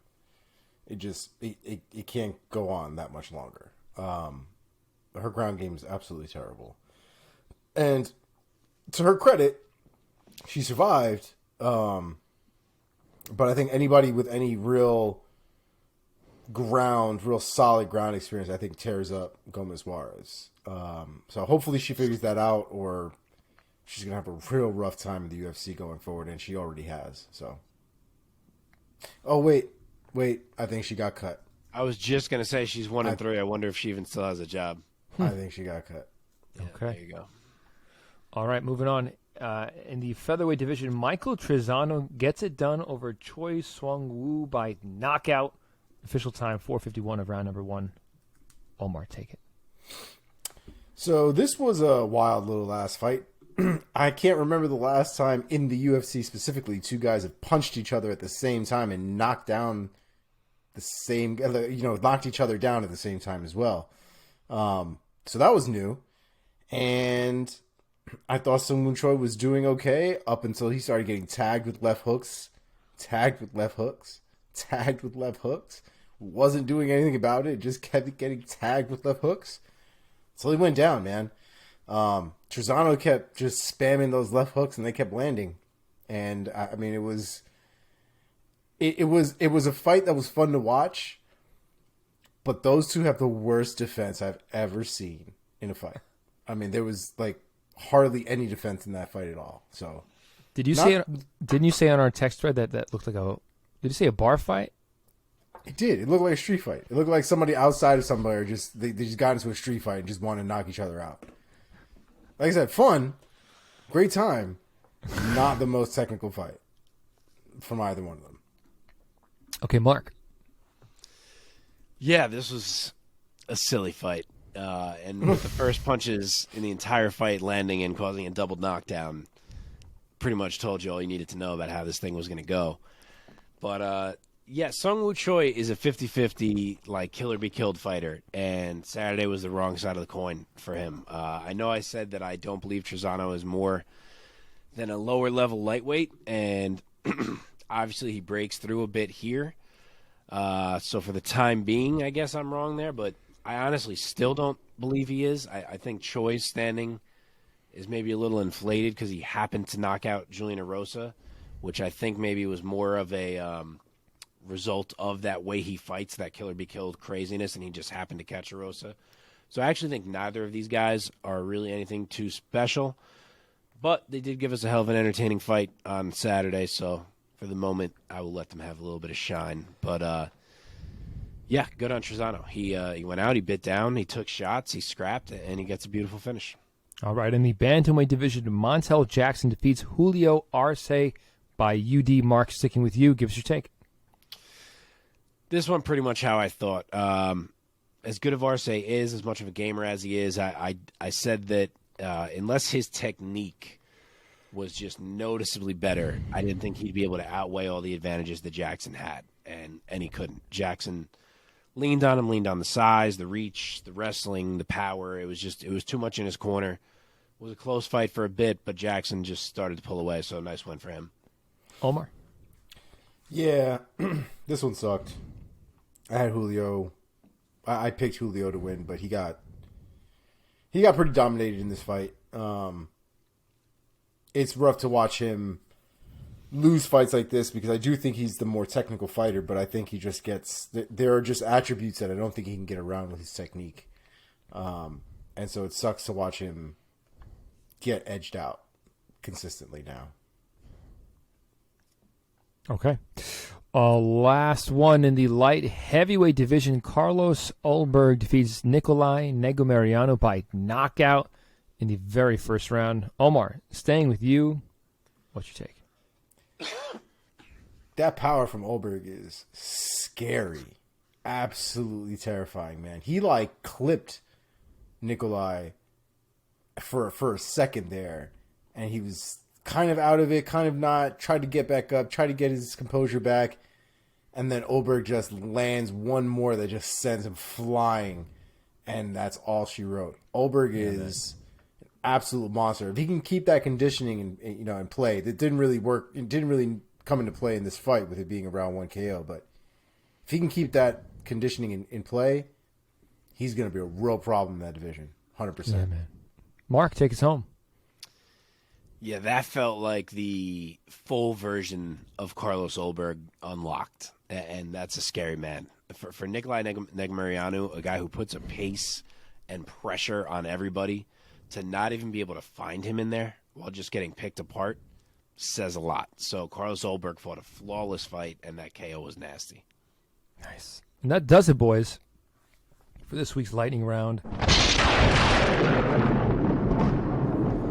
And our recap of UFC 281. And now let us put a bow on 281 by finding out who Mark has rising and falling in his very own rankings system that we have named after him, the Priaulx Rankings. Mark, take it away.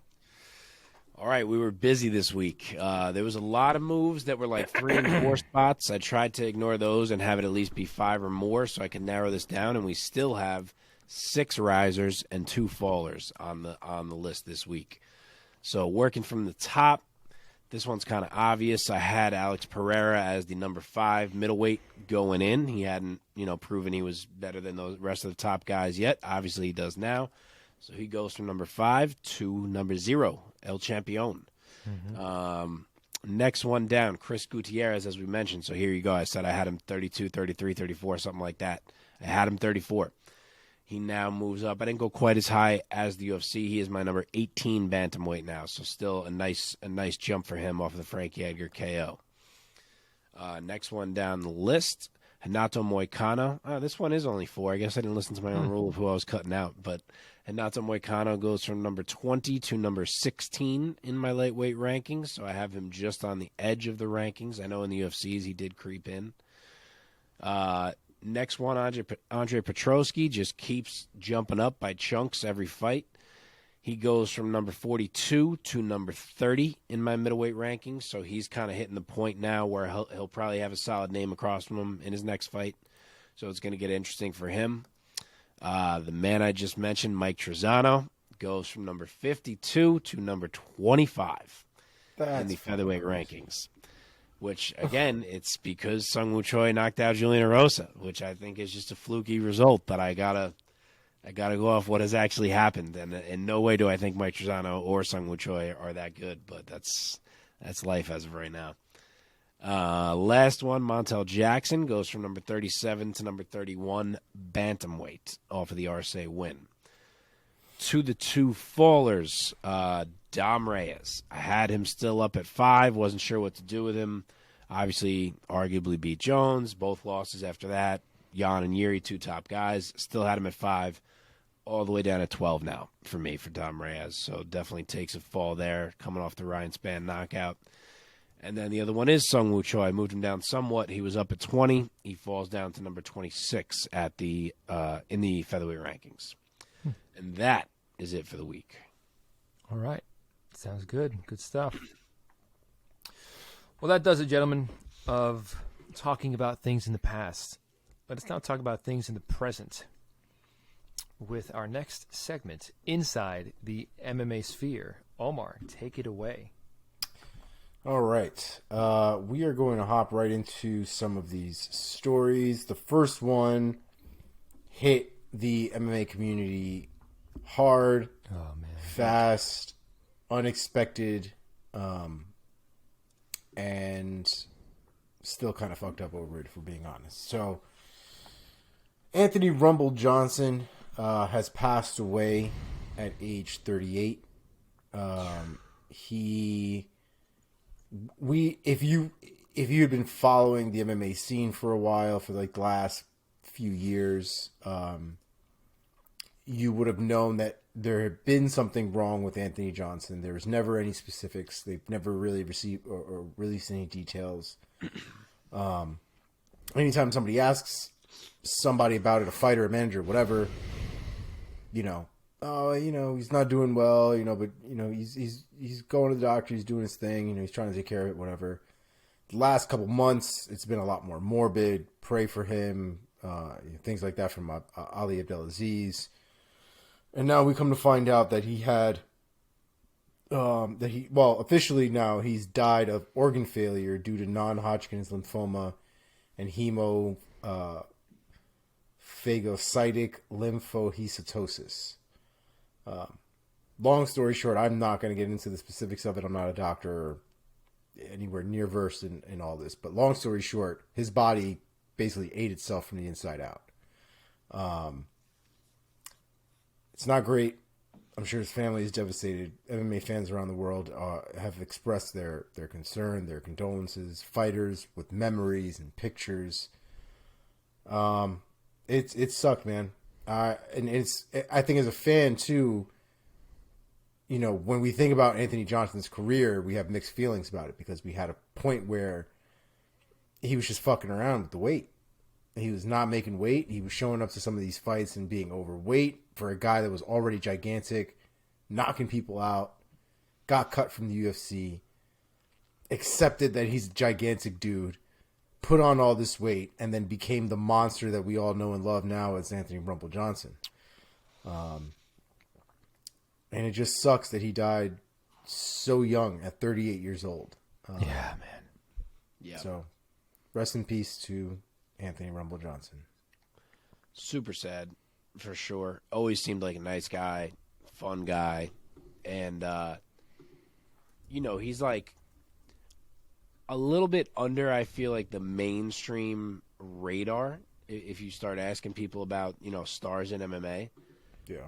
But, like, there's an argument to be made that he is one of the greatest knockout artists that has ever stepped into a cage in any era. Like, he could put anyone down with any shot at any time. 100%. 100%. And it didn't even matter what weight class he was in, frankly. Yep. Yeah, no, seems like a good dude. Shitty story, for sure. Yeah, super sad. Terrible. Way too soon, man. 38. Yeah. Way too fucking soon. That's terrifying, to be honest. Yeah. What else Next you on got, the bud? list, Gilbert Burns apparently has been offered Masvidal multiple times, but Masvidal has now declined, he says, 3 times. So I wouldn't expect that fight to happen anytime soon. For those of you who are waiting for that fight to happen or holding your breath, at this point, I would just let it go because it doesn't look like it's doing anything. Like we alluded to earlier, Brad Riddell losing his fight this past weekend has made the decision to kind of put a hiatus on his career. Basically saying that his performances in his last 2 fights have been lackluster. He's going to step away from the competition point of MMA until the fire to compete comes back. He's not performing close to his abilities, and this is one of those jobs that you're going to get hurt if that is the case. So he's basically been doing this since he was 17. He's fought every year since he was 17. I think he's like in his mid-30s now. So basically half of his life has been spent fighting. So it just seems like he might have burned himself out, and he's taking some time away to figure his shit out. So I wouldn't expect Brad Riddell to come back within the next year, maybe even 2. But I got to give him credit for being somebody who is that self-aware and made a decision that's very tough because time isn't going to wait for him to figure it out. He's going to age. Things are going to happen. So he could be screwing himself out of these years in his career, but he might just have a better life overall as a result of it. So good for him. Yep. Yeah, I agree. Next on the list. So we talked last week about the allegations involving the line movement in the Derek Minner fight. Apparently, Derek Minner is currently being looked at suspensions and fines stemming from that bout because he did not disclose the injury ahead of that fight. And because he didn't disclose it, they're saying that is one of the deciding factors as to why that line changed so drastically. And while he might not be involved in it, his non-disclosure caused that to even be an issue in the first place. So it'll be interesting to see exactly what turns out from it. I think they're still deciding on it. They had a meeting earlier today, the NSAC, November 16th, Wednesday, obviously earlier today. But they didn't come up with any determination as to what that suspension will be. So when we do get that, we'll let you guys know. Yep. Just like, segue, we talked about Ilir Latifi a few weeks ago and about how he had staph infection, didn't disclose it to the NCAS and NSAC, and that they were going to be filing some kind of suspension, some kind of consequence, and they've officially done so now. He is getting 3 months 3 months suspension for failing to disclose a staph infection. Wow. It did not say whether it was retroactive to when that happened or if it started, basically today. But that is what he's looking at. It's 3 months. Last on the list of news, Dustin Poirier not only won this past weekend, but is also continuously winning in life, having inked a partnership with the UFC to make Poirier's Louisiana-style hot sauce the official hot sauce of the UFC. Oh, wow. That is huge, I would him, imagine, man. from a business standpoint. So, good It's for going to be him. like a sponsorship thing, maybe like at the tail of the tape, like The Cello Tape brought to you by the official UFC hot sauce, Poirier's. I wonder if they're going to have Poirier hot sauce at the events now. You know what I mean? Sick. Yeah, like I think it's going to be just this is our hot sauce. If you want hot sauce at UFC events, this is the hot sauce we have. I got to try that. Where can you get it? So do I. I know you can buy them online. I know you can buy them online. I'm on my second bottle already. Only online? You guys are slacking. Did you get it online or did you get it in a store? Yeah, I ordered it right off the website, yeah. Okay. Yeah. I'm doing that. I order all my hot sauce. I don't even buy hot sauce in the store. I order it from all different sites and shit. Wow. Oh, you're a hot sauce guy? I'm not at all. Oh, yeah, I'm a hot sauce guy. I think I have in my house currently, I mean, this isn't even a high number compared to some people who are like crazy hot sauce people, but I probably have between 15 and 20 in my house right now. Oh, What? wild. Yeah. Wow. Yeah, I just cook my What? food spicy. Oh I don't my really God. use hot sauce. Like different kinds of hot sauces. Yes, like different flavors of ones. Like his is a Cajun, like one that's more like a Tabasco, one that's more like a salsa verde type hot sauce, like all different kind of shit. Like Wow, sriracha, you know. I don't like heat. I don't like the heat, man. Oh yeah, I do. Oh, I fucking love it. Oh, do you? Why? It's just painful. It's not. It's delicious. Do you guys have a favorite or got- go-to? I got Indian food in the city the other day, and then he asked me if I wanted sauce, and I was like, "Yeah, what's that green sauce?" And he was like, "No, not for you, only for Indian people." And I was like, "What does that mean?" And he was like, "Too spicy." I was like, "Give me the fucking green sauce," and it was that good.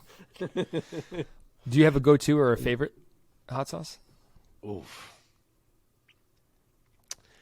I don't know that it's a specific one, but I have a lot from this brand called Small Axe Peppers. I think it's called Small Axe Peppers. I think that's what it's called. And they make really good hot sauces and like all different variety of flavors. What about you, Omar? What's your go-to? I just cook my food spicy. I don't really use hot sauce. But Okay. like Oh, wow. my food will A lot have of cayenne and... my shit will have like a jalapeno pepper in there, a habanero pepper in there. Like What? get a fucking towel because you're gonna sweat, my guy. No, man. I'm not We're coming gonna over, bro. We're gonna open If up that's those the case. pores, baby. No, man. Omar, what is that Puerto Rican sauce called with the vinegar that you let the peppers like float in? Do you know? I don't know what it's called. My dad used to do that for years. Yeah, it just sits out in the house, right? Yep. Yeah, I've made that before. That sauce is good too. You Yeah, just that's have, how like, my dad used to have hot the sauce for habaneros and shit years. floating in there. Yep. He would just Why let can't him I think pickle what in that there for fucking forever. sauce is called? Yeah, exactly. All right, boys. Well, I'm sorry. I've derailed us. Wow, I Yeah, forgot no. we're doing an MMA show. I literally just went down a rabbit hole. Holy It's all fuck. good. PK? Is that what it's called? I think so. Oh, pique just means hot sauce. Oh, so then that's not Dude. I do not like hot sauce. Why do you Yeah, like pique it? It's pique just is really pain. just spicy. That the direct translation for pique is so that's spicy. not it. Okay. It's All right, just let's pain. get back on track. Okay. All right. All right, so we're gonna get into some fight announcements, and then we can roll right into next week's cards, plural. Okay. Alexander Gustafsson is out. The man you guys want to fight, Dom Reyes, is already experiencing some troubling injuries as of always. His Oven St. Preux fight is done. OSP will now be facing Philip Lins Great. at Felipe UFC Lins. 282. Good for Philip. Felipe. Might be good for OSP, really. Good for Felipe. Is it Felipe? It's a Felipe. Next on the list, Islam Makhachev versus Alexander Volkanovski, official headlining UFC 284 on February 11th in Perth. I'm assuming co-headlining this is Yair Rodriguez versus Josh Emmett. This is for the interim featherweight championship. That's also been added to 284. Jimmy Crute versus Alonzo Menefield has also been added to UFC 284, along with Kai Kara France and Alex Perez, which is a banger fight. Yeah, if Alex Perez ever makes it to a cage. Jordan Every Leavitt I hear of his versus- at this point, I'm just like, yeah, okay, maybe. Oh, is he your John Jones? Yeah, literally. Jordan Leavitt versus Victor Martinez has been added to UFC Fight Night on February 25th. Tyson Nam versus Bruno Silva has also been added. Well, this has been added to UFC's March 11th event. Excuse me. And last but not least, for a one update, John Lineker versus Fabrizio Andrade 2. They are officially running it back. Has been set for one on Prime Video 7. That will be going down February 10th at the Jakarta Convention Center in Indonesia. That's all we got for you, boys. Love it. Okay. All right. It is time to look towards the future, gentlemen, with the preview portion of this show. We have action from Bellator, One Championship, and UFC action all going down this weekend. Let us begin with Bellator 288, Nemkov versus Anderson 2, going down at the Wintrust Arena in Chicago, Illinois, in my neck of the woods in this country. In the main event, we have Vadim Nemkov and Corey Anderson. In the co-main, we have Patricky Pitbull taking on Usman Nurmagomedov. Any other fights you want to highlight before we talk about these co-main and main events? I'll just throw one out there real quick, just because obviously long episode. We can't talk about every fight here, as you guys will see when we get to the UFC. We had to narrow that down too.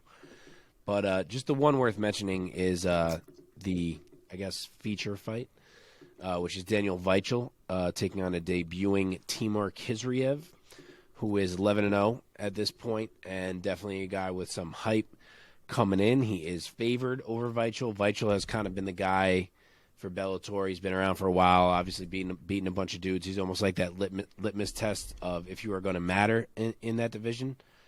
So Khizriev will be faced with that test right out of the gate. So we'll see if he's a real deal guy to keep an eye on. Okay. Cool, man. Any other names you want to throw out, Omar? Let's hop in. All right, in the co-main event of Bellator 288, we had the Bellator Lightweight World Championship. Patricky Pitbull versus Usman Nurmagomedov. Pitbull, the brother of Pitbull.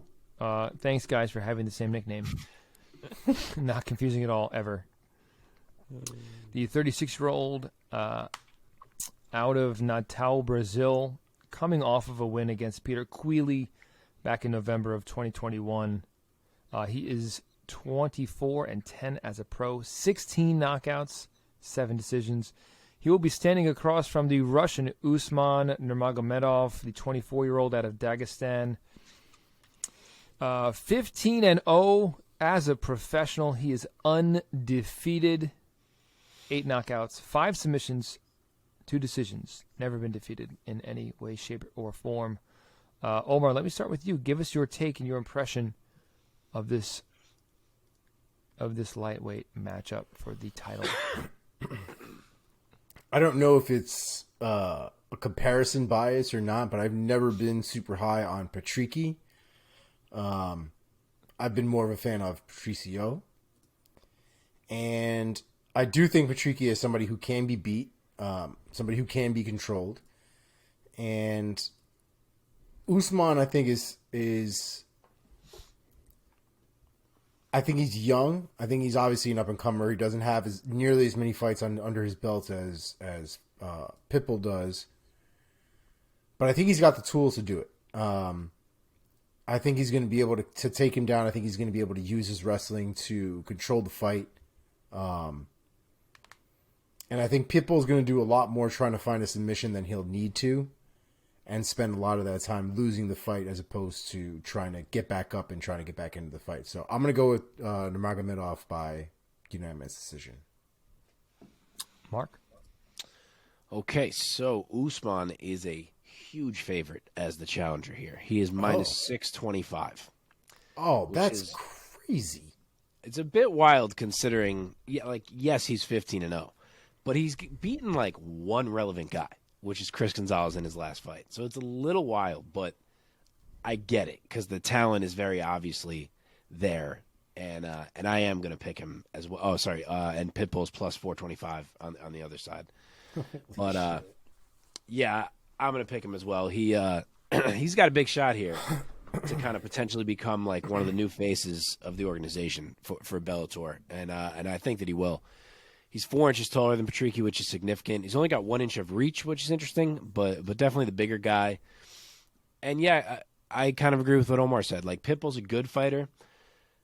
I feel sometimes I almost brush him off a little bit too much, but I don't see him beating Usman. I'm sure he'll come out hot. I'm sure he'll be throwing bombs. Of course, he has power. We know that. It's not impossible for him to land one, but I think Usman does fine. I don't think he gets hit too big. I think he eventually drags Patricky down, puts him in his world. I think he wears on him. I think he frustrates him, and I think he chokes him out. I'm going to say Usman becomes the new champ, round 3, rear naked choke. Okay. I like that pick, man. I got to say. I'm going to go with the undefeated guy. I agree with Omar. I have always been more impressed by Patricio Pitbull as opposed to Patricky for some reason. I like Usman to get it done. I'm going to say he's going to TKO him in the middle of the fight. I'll say 3rd round. Like it. Okay, let's move on to the main event of the evening. Headline by the rematch and the in the final of the Bellator Light Heavyweight World Grand Prix tournament, as well as the Light Heavyweight World Championship fight between Vadim Nemkov and Corey Anderson. So, we have Vadim Nemkov, the 30-year-old out of Russia, Belgorod, I think is the name of the town. He is 14-2 as a pro with 1 no contest, 9 knockouts, coming off of that no contest with Corey Anderson. Corey Anderson, overtime, the 33-year-old out of Rockton, Illinois, 16-5 with that 1 no contest, coming off of that no contest against Vadim Nemkov. Before that, he was on a 3-fight win streak going into that first fight, and now they're going to rematch. Nemkov, on the other hand, has only ever lost twice. And before that no contest with Corey Anderson, he was on a 9-fight win streak. I had to count that up real quick. Okay, Mark, start us off here. Give us your take and your pick of this Bellator Light Heavyweight Championship fight between Nemkov and Corey Anderson. All right, so the odds have flipped this time, as expected, after what we saw in the first fight. Going into that first one, Nemkov was favored. He was minus 170. He's almost the exact opposite now. He is plus 185. Corey is minus 225. So, yeah, Corey gets another chance at becoming the man. He kind of already deserved to be the man based on how the last time was going, but now he's got to prove it again. He definitely seemed to have the superior game plan in the first fight, so we'll see how Nemkov adjusts now after having been in there with Corey for 15 minutes. Because, like I said, it seemed like Corey was the one who came in with a better sense of what he had to do in that first fight. Nemkov didn't really have much, so we'll see how he can adjust. Personally, I think he's got to kind of try to fight in somewhat of a bit of a point fighting style. I don't want to say point fighting, but he's got to stay on the outside, pick his spots, rely on the power that he does have, and hope he can land something flush, because unless a lot has changed, what we learned in that first fight is that as good of a wrestler as Nemkov is, if we hit that world, it's not going to matter because Corey Anderson is too good. And once Corey got the wrestling going last time and made Nemkov think about that, then all of a sudden the striking was much closer as well because Nemkov was thinking about both. So I picked Corey the first time. As much as I feel weird about him having to pull it off again, I can't go the other way after the first fight played out pretty much exactly how I thought it was going to. So I'm going to go Corey. I think he's operating at such a high level right now. I think he'll be safe on the feet. I think the wrestling's a huge factor. Nemkov could not get up from under Corey in the first fight. And if Corey doesn't get him out of there in the first 3 rounds or so, I could see the cardio becoming an issue for Nemkov as Corey just kind of wears on him. So I made the same pick last time. I'll make it again. We'll see if we get there this time. Corey Anderson, 4th round TKO. Okay, Omar? Yeah, so I used to pick against Corey Anderson on like the regular. I don't think I'm going to do that anymore. I think the last couple fights have swayed me into wanting to believe that Corey Anderson, can do it. So I'm going to go with Corey Anderson. I don't think he puts out Nemkov, but I do think he's able to win every round in that fight. So I'm going to go with unanimous decision. UD for Beeston 25-8. Here we go. What a terrible fucking nickname. Worst ever. Thank God he changed it. Man, I'm a big Corey Anderson fan. I've become one over time. He seems like the most down-to-earth, humble guy. Honest, Midwest, blue-collar dude. And I think he's coming to his own. Something happened to him when he went over to Bellator. He's just happier with whatever money they're paying him. And yeah, he's kind of evolved into a newer form of himself. He's super confident. I think Nemkov is obviously a tall test for everybody at 205, and I've always been super high on Nemkov's skills. For some reason, I think Corey Anderson is going to get it done, and I will take him. I'm going to go out on a limb here. I'm going to say he hands Nemkov his second career knockout loss, and I'll say he does it in the second round. All right, boys, let's hop over to one on Prime Video 4, one championship. Abasov versus Lee. I hope I'm saying his name right. I'm not too familiar with these guys. One championship, one on Prime Video 4, going down at the Singapore Indoor Stadium in Singapore. This event will be on the morning of November 19th, but primetime in the United States on November 18th because of time. Time is funny. So the one welterweight world championship bout between the current champion, Kimrian Abasov, and the current one lightweight world champion, Christian Lee, will headline the event. And as well as in the co-main event, the one flyweight Muay Thai world championship between the current champ, Rod Tang, and the current one strawweight Muay Thai champ, Joseph Lasiri. So before we talk about I think we're going to talk about just the main event. Any other fights or fighters that you guys want to highlight? Yeah, I was just going to point out that it's always fun to watch Rodtang in action. And then also you have Bibiano Fernandez, who did not call it a career after the John Lineker loss. And he's still getting in there, so he's on the card as well. That's dope. Also, if you're into submission grappling, Danielle Kelly is on this card, and Danielle Kelly is a fucking animal in submission grappling. Really fun to watch. That's dope. All right, main event talk. Welterweight title bout between Kimrian. Am I saying his name wrong? Right? I believe that is right, but I'm not 100% positive. And his last name, Abasov? Abasov? I could be wrong on that too, to be perfectly honest. He is the 29-year-old out of Kyrgyzstan, 23-5 as a pro, 11 knockouts, 4 submissions added to that. He is coming off of that loss against, how do you say his name? De Ritter? Reiner de Ritter. Reiner de Ritter, that's right. Back in February of this year.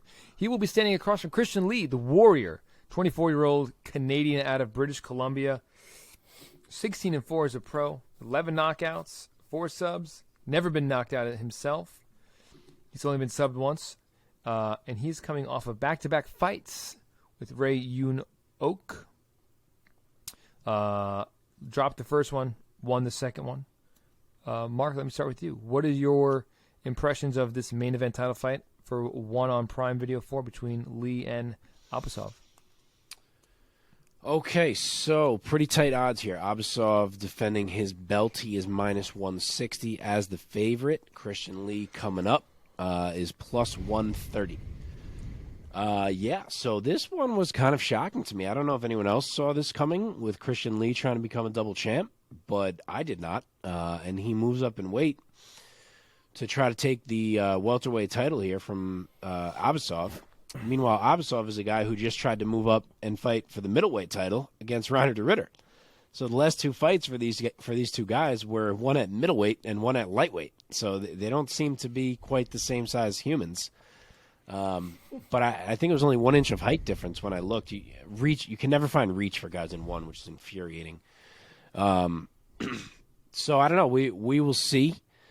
It hasn't even been 3 months since Christian Lee's last fight, so I don't know how much bigger you can really get in that time frame. Like, it's not like his body type really could have changed so significantly. So I imagine he's going to be the smaller guy in there, and he's fighting a guy who can grapple and who can grind him and who can clinch him.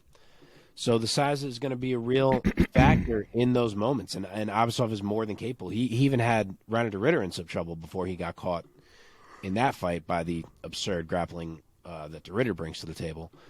But yeah, the man can wrestle. He's no joke there.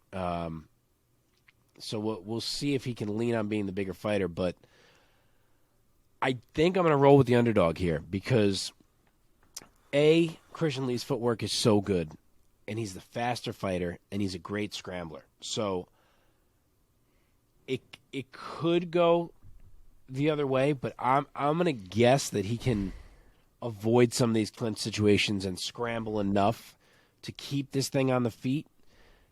And when it is, Abasov is kind of prone to brawling, and he's good at it. He's kind of a two-style fighter, the wrestling and the brawling. But if he says, like, yeah, let me brawl with this littler guy, it may not go well for him because Christian Lee comes to scrap. He's got such a variety of strikes in there. As I said, he's going to be faster. He's got the better footwork, I think. He's just the more fluid fighter in those spots. So I'm going to say he does enough to take it. Maybe late as his speed starts to fade a little bit, maybe it goes Abasov's way. But I think maybe early Lee hurts him a couple times. I'm going to say he becomes the double champ by UD. Okay. Omar? I like Christian Lee. I don't know Abasov as well, but I do like Christian Lee. And one thing I like about Christian Lee is his aggression. He's got a tendency to come forward, to really push the pace. And I love that about a guy, especially when he's the champion. So I know he's fighting a guy who's technically bigger than him. I still have faith in Christian Lee. I'm going to go with TKO round 3. Okay. This one is not quite my jurisdiction. I don't know these guys well enough, so I'm not going to make up a pick. It'd be kind of pointless. So let us move on now. And we are also pushing a pretty late hour. Let's move on to our third and final segment of our preview. That being UFC Fight Night, Lewis versus Spivac. Going down this Saturday night, November 19th, at the UFC Apex in Las Vegas. Headlined by Derek Lewis and Sergey Spivac. So here we go. Before we talk about just a little handful of a few of these fights on this card, any other fights or fighters that you guys want to spotlight for our listeners? I guess we should point out Ricky Turcios is on this card. Let's go. God help us all, though, because that last performance from Turcios was one of the worst fucking things I've ever seen.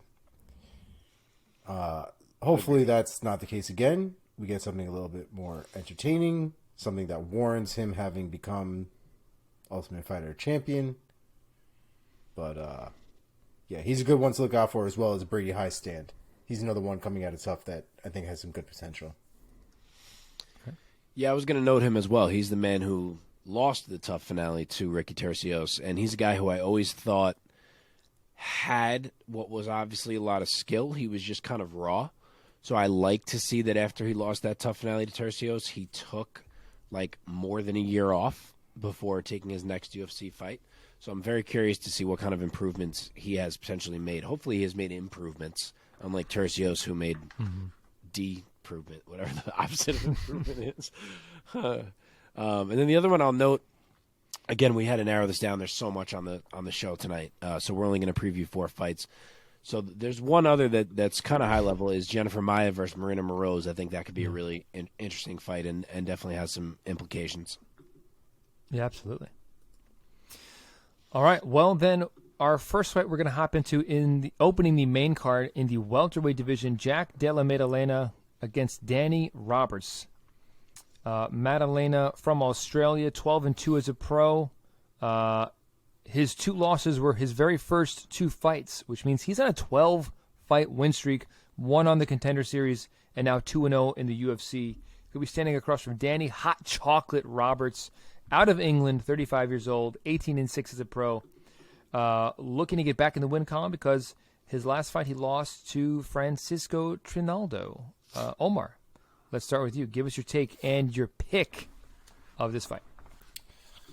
So I like both of these guys, but Madalena to me is on a different level. That dude is an absolute monster.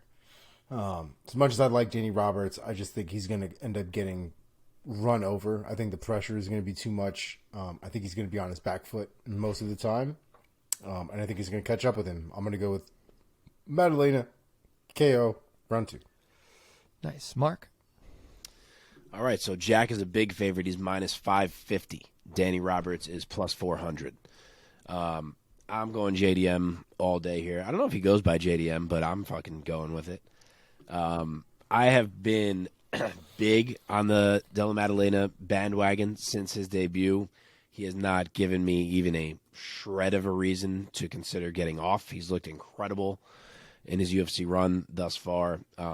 Danny Roberts is a guy who can do a bit of everything. He's not a bad fighter. But I just think he's going to get hit hard and get hit clean and get hit often. And as much as he can look good offensively sometimes, Roberts, he always gets hurt. Like, as soon as he gets touched cleanly, the fight changes. And there's no way he's not going to get touched by Jack Della Maddalena. So I think he will, and it will all go south and end quickly once the big shot happens. So I will say Jack gets a round 1 knockout. Yeah, I agree. I think that Maddalena, his striking is just on another level. He's at an 83% finish rate with knockouts, and he's just on such a tear, man. Riding a lot of hype. I think he's going to notch another knockout. I'm going to say round 1. All right. In the welterweight division, Muslim Salikov takes on Andre Fialho. This is going to be a fun scrap, gentlemen. We have Salikov, the king of Kung Fu, out of Dagestan, 38-year-old. He's 18-3 as a professional. Last fight, he lost to Justice for Li Jingliang back in July. He'll be standing across from Andre Fialho out of Portugal, 16-5 and 1 no contest, 13 knockouts. This is going to be a fun one. Omar, let me start with you. So both of these guys are kind of interesting. I've had my eye on Fialho for a while, but I feel like in recent memory he has dropped quite a few. Or is it just the last one and I'm just thinking it was really bad? I think it was just the last one to Jake Matthews, right? Yeah. Oh, and he also lost against Pereira, but that was quite a bit ago now at this point. Yeah, that was the debut, yeah. The beginning of this year. Yeah. I do like Fialho, though. I think his technique is pretty good. He's really well-rounded. As much as I appreciate the skills that Salikov has, I just think Fialho is more well-rounded. I'm going to go with Fialho. I'm going to go with Fialho by second-round submission. Nice. Mark, what do you got? All right, this is a dead even pick'em. They are both minus 110. I just saw a second ago here that Andre Fialho's got a 4.5-inch reach advantage, which is a lot. And it's a lot for a guy who hits like Fialho hits. So it's kind of making me want to take him, despite maybe the talent in a vacuum making you want to say that Salikov takes it. I'm torn now.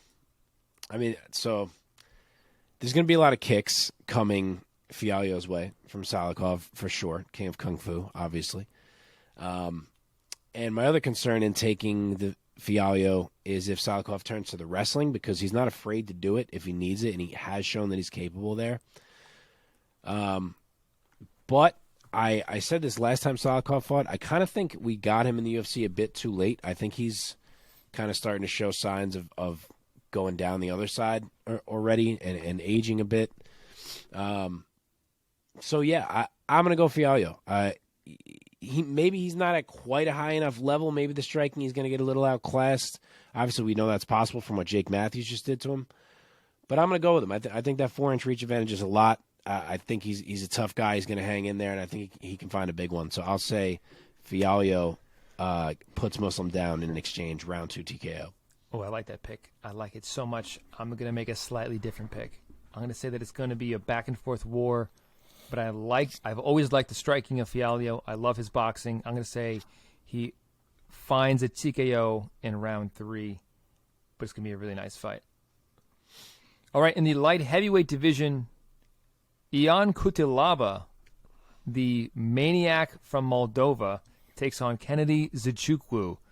So we have Nzechukwu, the African Savage, his nickname, not mine. He's the 30-year-old from Dallas, Texas, coming off of a win against Carl Roberson. He's 10-3 as a pro. He'll be standing across from Ion Cutelaba, the Hulk, 28-year-old out of Moldova, like I said, 16-8 as a pro, 12 knockouts, coming off back-to-back losses against Ryan Spann and Johnny Walker. Mark, go first this time. All right. The favorite here is Kennedy Nzechukwu. He is minus 180.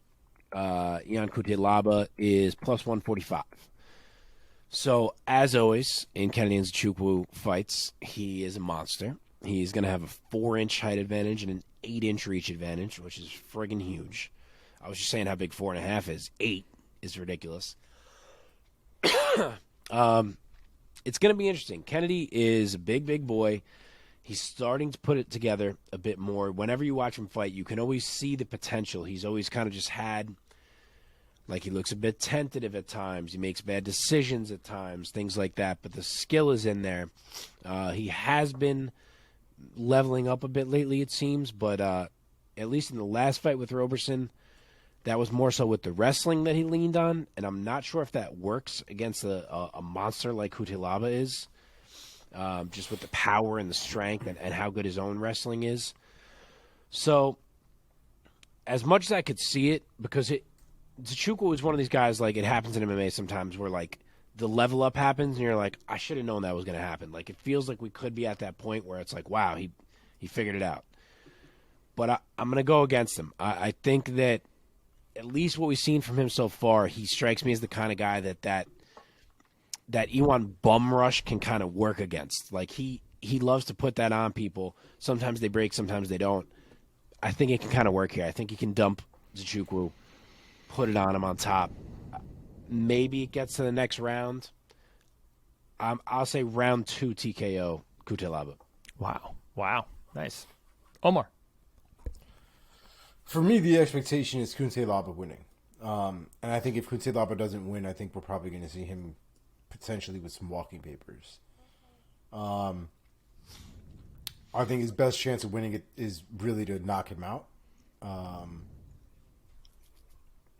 I think if this ends up going 3 rounds, I think it ends up being a pretty back and forth fight. I don't see Ion having a completely dominant performance. The one thing about Ion is that he gets hit. And when he does, these are big boys. I think in the end, though, I think Cutelaba is going to end up catching him. Probably end up catching him early. I do think he throws the bigger shots, the harder shots. I'm going to go Ion Cutelaba KO round 1. Wow. I'll never get out of my head Nzechukwu's fight with Olberg back in 2021. And I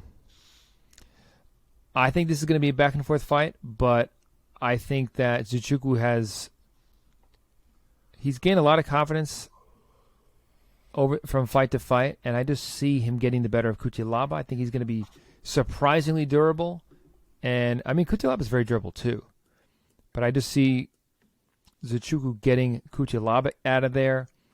I'm going to say he finishes him in the 3rd round by knockout, not TKO. I'm going to go all the way, baby. All right, man. Main event time. We have made it. In the heavyweight division, we have Derek the Black Beast Lewis taking on Sergey Spivac. So Derek Lewis, the 37-year-old out of Houston, Texas, he is 26-10 as a pro with 1 no contest. Of his 26 victories, 21 have come by way of knockout. He is only one of his last 4 fights, and he's coming off of back-to-back losses against Tai Tuivasa and more recently Sergey Pavlovich. He is I believe he still is the knockout king of the UFC. Yes, I don't think anybody has passed him. I think you're right. Because he became the knockout king with, I believe, his finish over Chris Dawkins back in December. 13. Standing across from him will be Sergey Spivac, the polar bear, the 27-year-old, also out of Moldova. 15-3 as a pro, 7 knockouts, 6 submissions, so a bit more well-rounded. And he has looked impressive as of late, coming into this Saturday night with back-to-back wins over Greg Hardy and Augusto Sakai. Omar, let me start with you this time. Give us your take and your impressions of this matchup. Very consequential heavyweight matchup between Spivac and Derek Lewis. I think it's a very interesting fight. Derek Lewis gets put up against another guy who I think is pretty well-rounded. Spivac is decent everywhere. I don't know if I would call him a knockout artist. I wouldn't call him a jiu-jitsu expert. But I think he's a man who knows how to win, who knows how to find his openings, who knows how to take shots when they need to be taken. Derek Lewis is kind of a bulldozer, right? He kind of uses his strength to create those openings, to almost chop at people until he can kind of hit that spot to turn them off. Very rarely do we see Lewis dominate an entire fight, win a decision, kind of point somebody. His game is usually to go in there and wreck somebody or lose trying. The difficulty here is do I believe he'll be able to do that to Spivac, or do I think Spivac is handy enough to survive that and essentially win playing kind of a counter game with Derek Lewis? I do think Spivac is good enough. I do think he has the ability to do it. But this is Derek Lewis. I don't pick against Derek Lewis. Derek Lewis by knockout, round 3. Let's go. Mark? Take it away. All right. Derek is the dog, plus 160. Sergey Spivac is minus 200. Derek Lewis needs this one. If he's going to keep being Derek Lewis, he can't lose to Sergey Spivac. Like, that's the story here, plain and simple. And I think the pick of this fight is kind of the same thing. It's a referendum on Derek Lewis. It's, do you think that he is still a title contender? Because as good as Spivac is, I don't think anyone thinks he's winning a title. So if you think Lewis is still that good, I think you got to go with him. Or do you think Lewis has kind of fallen off a bit, in which case he could certainly lose to Sergey Spivac? And I'm pretty torn, to be honest, as to where I'm at on Derek Lewis. Prime Derek Lewis ain't losing to this guy. I will tell you that. They're basically the same size. Spivac, as Omar touched on, really well-rounded. His striking is starting to catch up to the rest of the game. He will certainly look to take Lewis down, if I had to guess. But Lewis is not easy to take down. He's not easy to hold down. No one ever really does that to him. Also, this fight's not in Texas, which is always a plus for picking a Derek Lewis fight. He usually wins when he doesn't have to fight in his home state. So I don't know. Maybe it could get ugly. We could see Spivac just kind of clinching Lewis and dragging him down, and then Lewis gets up, but then he gets tripped, and they go back down again, and then we say, like, wow, Spivac's pretty heavy on top, and it just starts going how you don't want it to go as a Derek Lewis fan, but I'm not ready to write Derek Lewis off yet. I think, as I said, he's he's tough enough to take down. He gets up well enough. There's going to be exchanges, especially with Spivac getting more comfortable on the feet. Maybe he's a little more willing than he should be. I'm not ready to get off this train yet. I will say Derek Lewis, round 2 knockout. Nice. You know, one guy coming off of back-to-back losses, one guy coming off of back-to-back wins and looking very good, sort of rising in his career. The 10-year age difference is notable to me. Derek Lewis closing in on 40 professional fights. Spivac hasn't even hit 20 professional fights yet. I just feel like, I mean, clearly Spivac coming off back-to-back wins. I feel like he's on the rise, but I don't think he has the power to hang with Derek Lewis. I think he's going to try his hardest to make this into a grappling exchange. And I'm going to say he gets it done. I think a Derek Lewis knockout is very likely. But I'm going to I'll be different and go against maybe my better judgment. And I'll say Sergey Spivac by unanimous decision. Probably 4 rounds to 1 or something like that. I'm not even thinking about the fact that this is a 5-round fight. Wow. Yeah. I only just thought about it when I heard you say decision. I was like, oh my God, these big boys got to fight 5 rounds. Yeah. That does it, boys. What a show. I do have one trivia question for you lads. Let's do it. All right, here we go. MMA trivia. Alex Pereira's TKO victory over Israel Adesanya came at the 2 minute and 1 second mark of the 5th and final round, making it not only the latest knockout in a middleweight title fight, but the latest knockout of a UFC middleweight bout ever. Title fight or non-title fight at 185 pounds. Now, we all know that the all-time latest KO across all divisions was Yair's Matrix-style elbow against the Korean Zombie, which came at, can you guess the time? It was 1 second left, wasn't it? 4:59, right? That's correct, 4:59 of round number 5. But that's not the trivia question, gentlemen, because that would be too easy for you lads. The question is this. Who has the all-time latest KO victory in a title bout in the UFC? Is it A, Cain Velasquez over JDS at UFC 166? B, Kamaru Usman. Excuse me, I wrote the wrong name. Kamaru Usman over Colby at UFC 245. Is it C, TJ Dillashaw over Renan Barao at UFC 173? Or is it D, Leon Edwards over Kamaru Usman at UFC 278? So when you asked the question, Leon is who popped into my head. But now that I'm thinking about it, I feel like I don't remember hearing anyone say that. Like, oh, that was the latest ever knockout in a title fight. So I feel like that's not the answer, or else we would have heard that. So what was the others? TJ beating Barao. Correct. Kamaru beating Colby. And the first one was what? Cain beating JDS? Yes. I don't even remember Cain and JDS finishing in the 5th round. I thought that was the 4th round. Bro, I just had the same exact thought. I was like, I thought it was the 4th round. That's funny that you said that.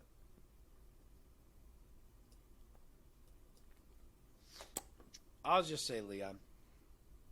But I feel like it's not it. That was honestly my initial thought, too. I was surprised to hear any of the other names that were there. Hadn't even crossed my mind. I feel like it's going to be like TJ. I don't even remember TJ doing it in the 5th round. It was. These are all 5th round.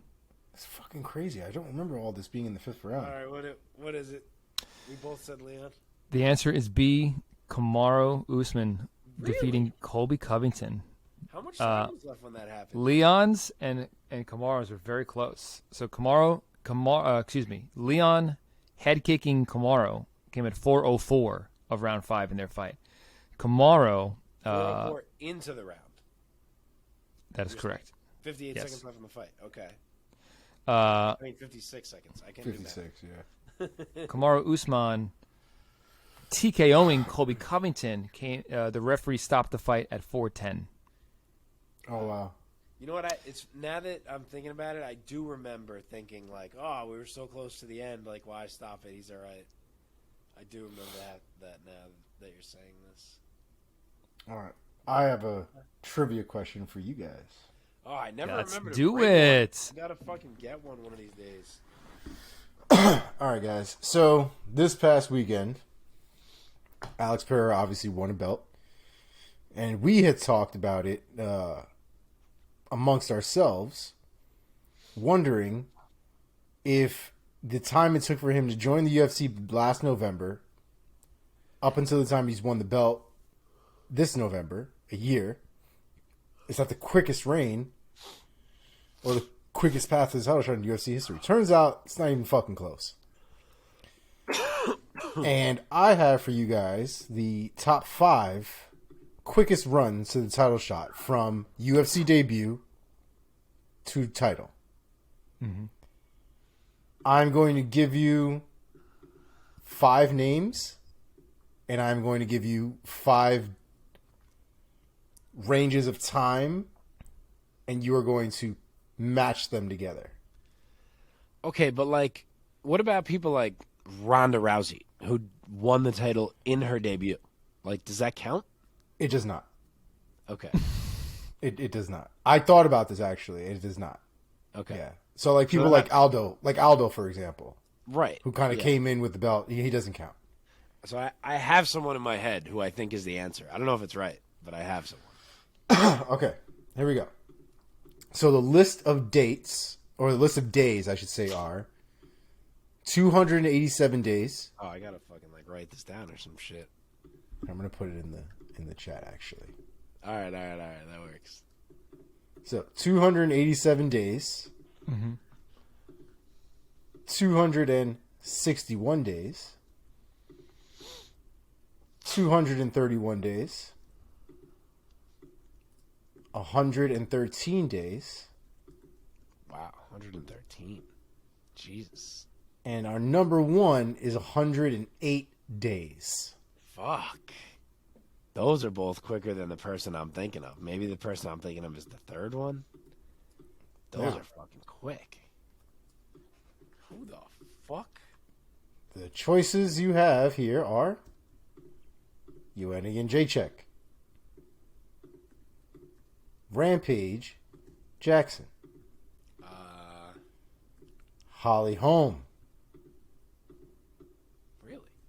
Senor Lesnar, Yeah, that's who I was thinking of.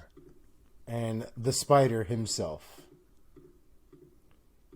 Please match up the dates with the names. Jesus. You got to put this in the chat. Oh, it's in there. Oh, I'm looking at our text. No, the Riverside chat. Oh my God. For the sake of time, I will give you guys like 2 minutes. All right. Okay. All right. I'm going to be wrong on This is every tough. fucking one of these. So, I mean, this is tough. Now, right. this is say real quick. This is title reign days. No, No, so this these are the days from when from the day that they debuted in the UFC, the length it took for them to get a title shot from their debut. Or to win a title, I should say. To win a title from their debut. Mm-hmm. Yeah. Okay. All right. go I'm first. going to give answers. You guys have your picks? I have it. I won't touch. I think Mike just said, fuck this. I made them in my head. Okay, all right. Number 5 on the list, Brock Lesnar. Wow. That's what I thought. 287 days from I had him at- debut I had to him title. at 3. Holly Holm. Oh no, I with got that number- completely wrong. I had You the thought he opposite. was number 1? I thought it was number 1. No, he's number 5. God damn. Number 4, Holly Holm. 4. 261 days. Okay. Joanna Jacek, number 3. Ah, I'm doing good. I swapped Joanna and Brock so far, but I got Holm right and I 231 have the days. top 2 right. Rampage Jackson with 113 days. Swapped them. And Anderson the Spider Silva, I 108 never would days. have got this. I never would have got it. I did not Anderson do bad. Silva came in, and when I was thinking about this was the first one that popped in my head. Because Anderson Silva, I remember, came in, fought Chris Lieben. In his very next fight, he fought Rich Franklin for the middleweight championship and beat the shit Oh, out of that's him. right. That's right. It is. Dude, that ended up being like 3 months. It was June to like October or November or something. Yeah, it hadn't come into my head until you put him on the list, and then when I was trying to match it up, I remembered that. So I knew he was either 1 or 2, but I knew Rampage's was really quick too. I fucking flipped him. I was close. Sick. I was close. There you go. Well, boys, we've done it. Another 8-hour episode. It's been fun. I gotta say, we did a good job. We did. Of keeping it moving through this episode because we could have focused on a lot more shit, and we kind of kept it going. So props to us. Well, folks, enjoy the fights this weekend, all the fights. And once again, if you like any of our takes, let us know down in the comments. If you disagree with any of our takes, if you think we have been blinded by Adesanya love, let us know. Respectfully. If you want to tell us, just keep up the good work. I'm here for that too. I appreciate Always here for that. Love that shit. Yeah. Shout out to my guy Prince Ali hitting us with a little. Sir. Keep up the great work. Love that. Love that. All right, guys. Have a great night. Talk to you soon. Peace. Peace.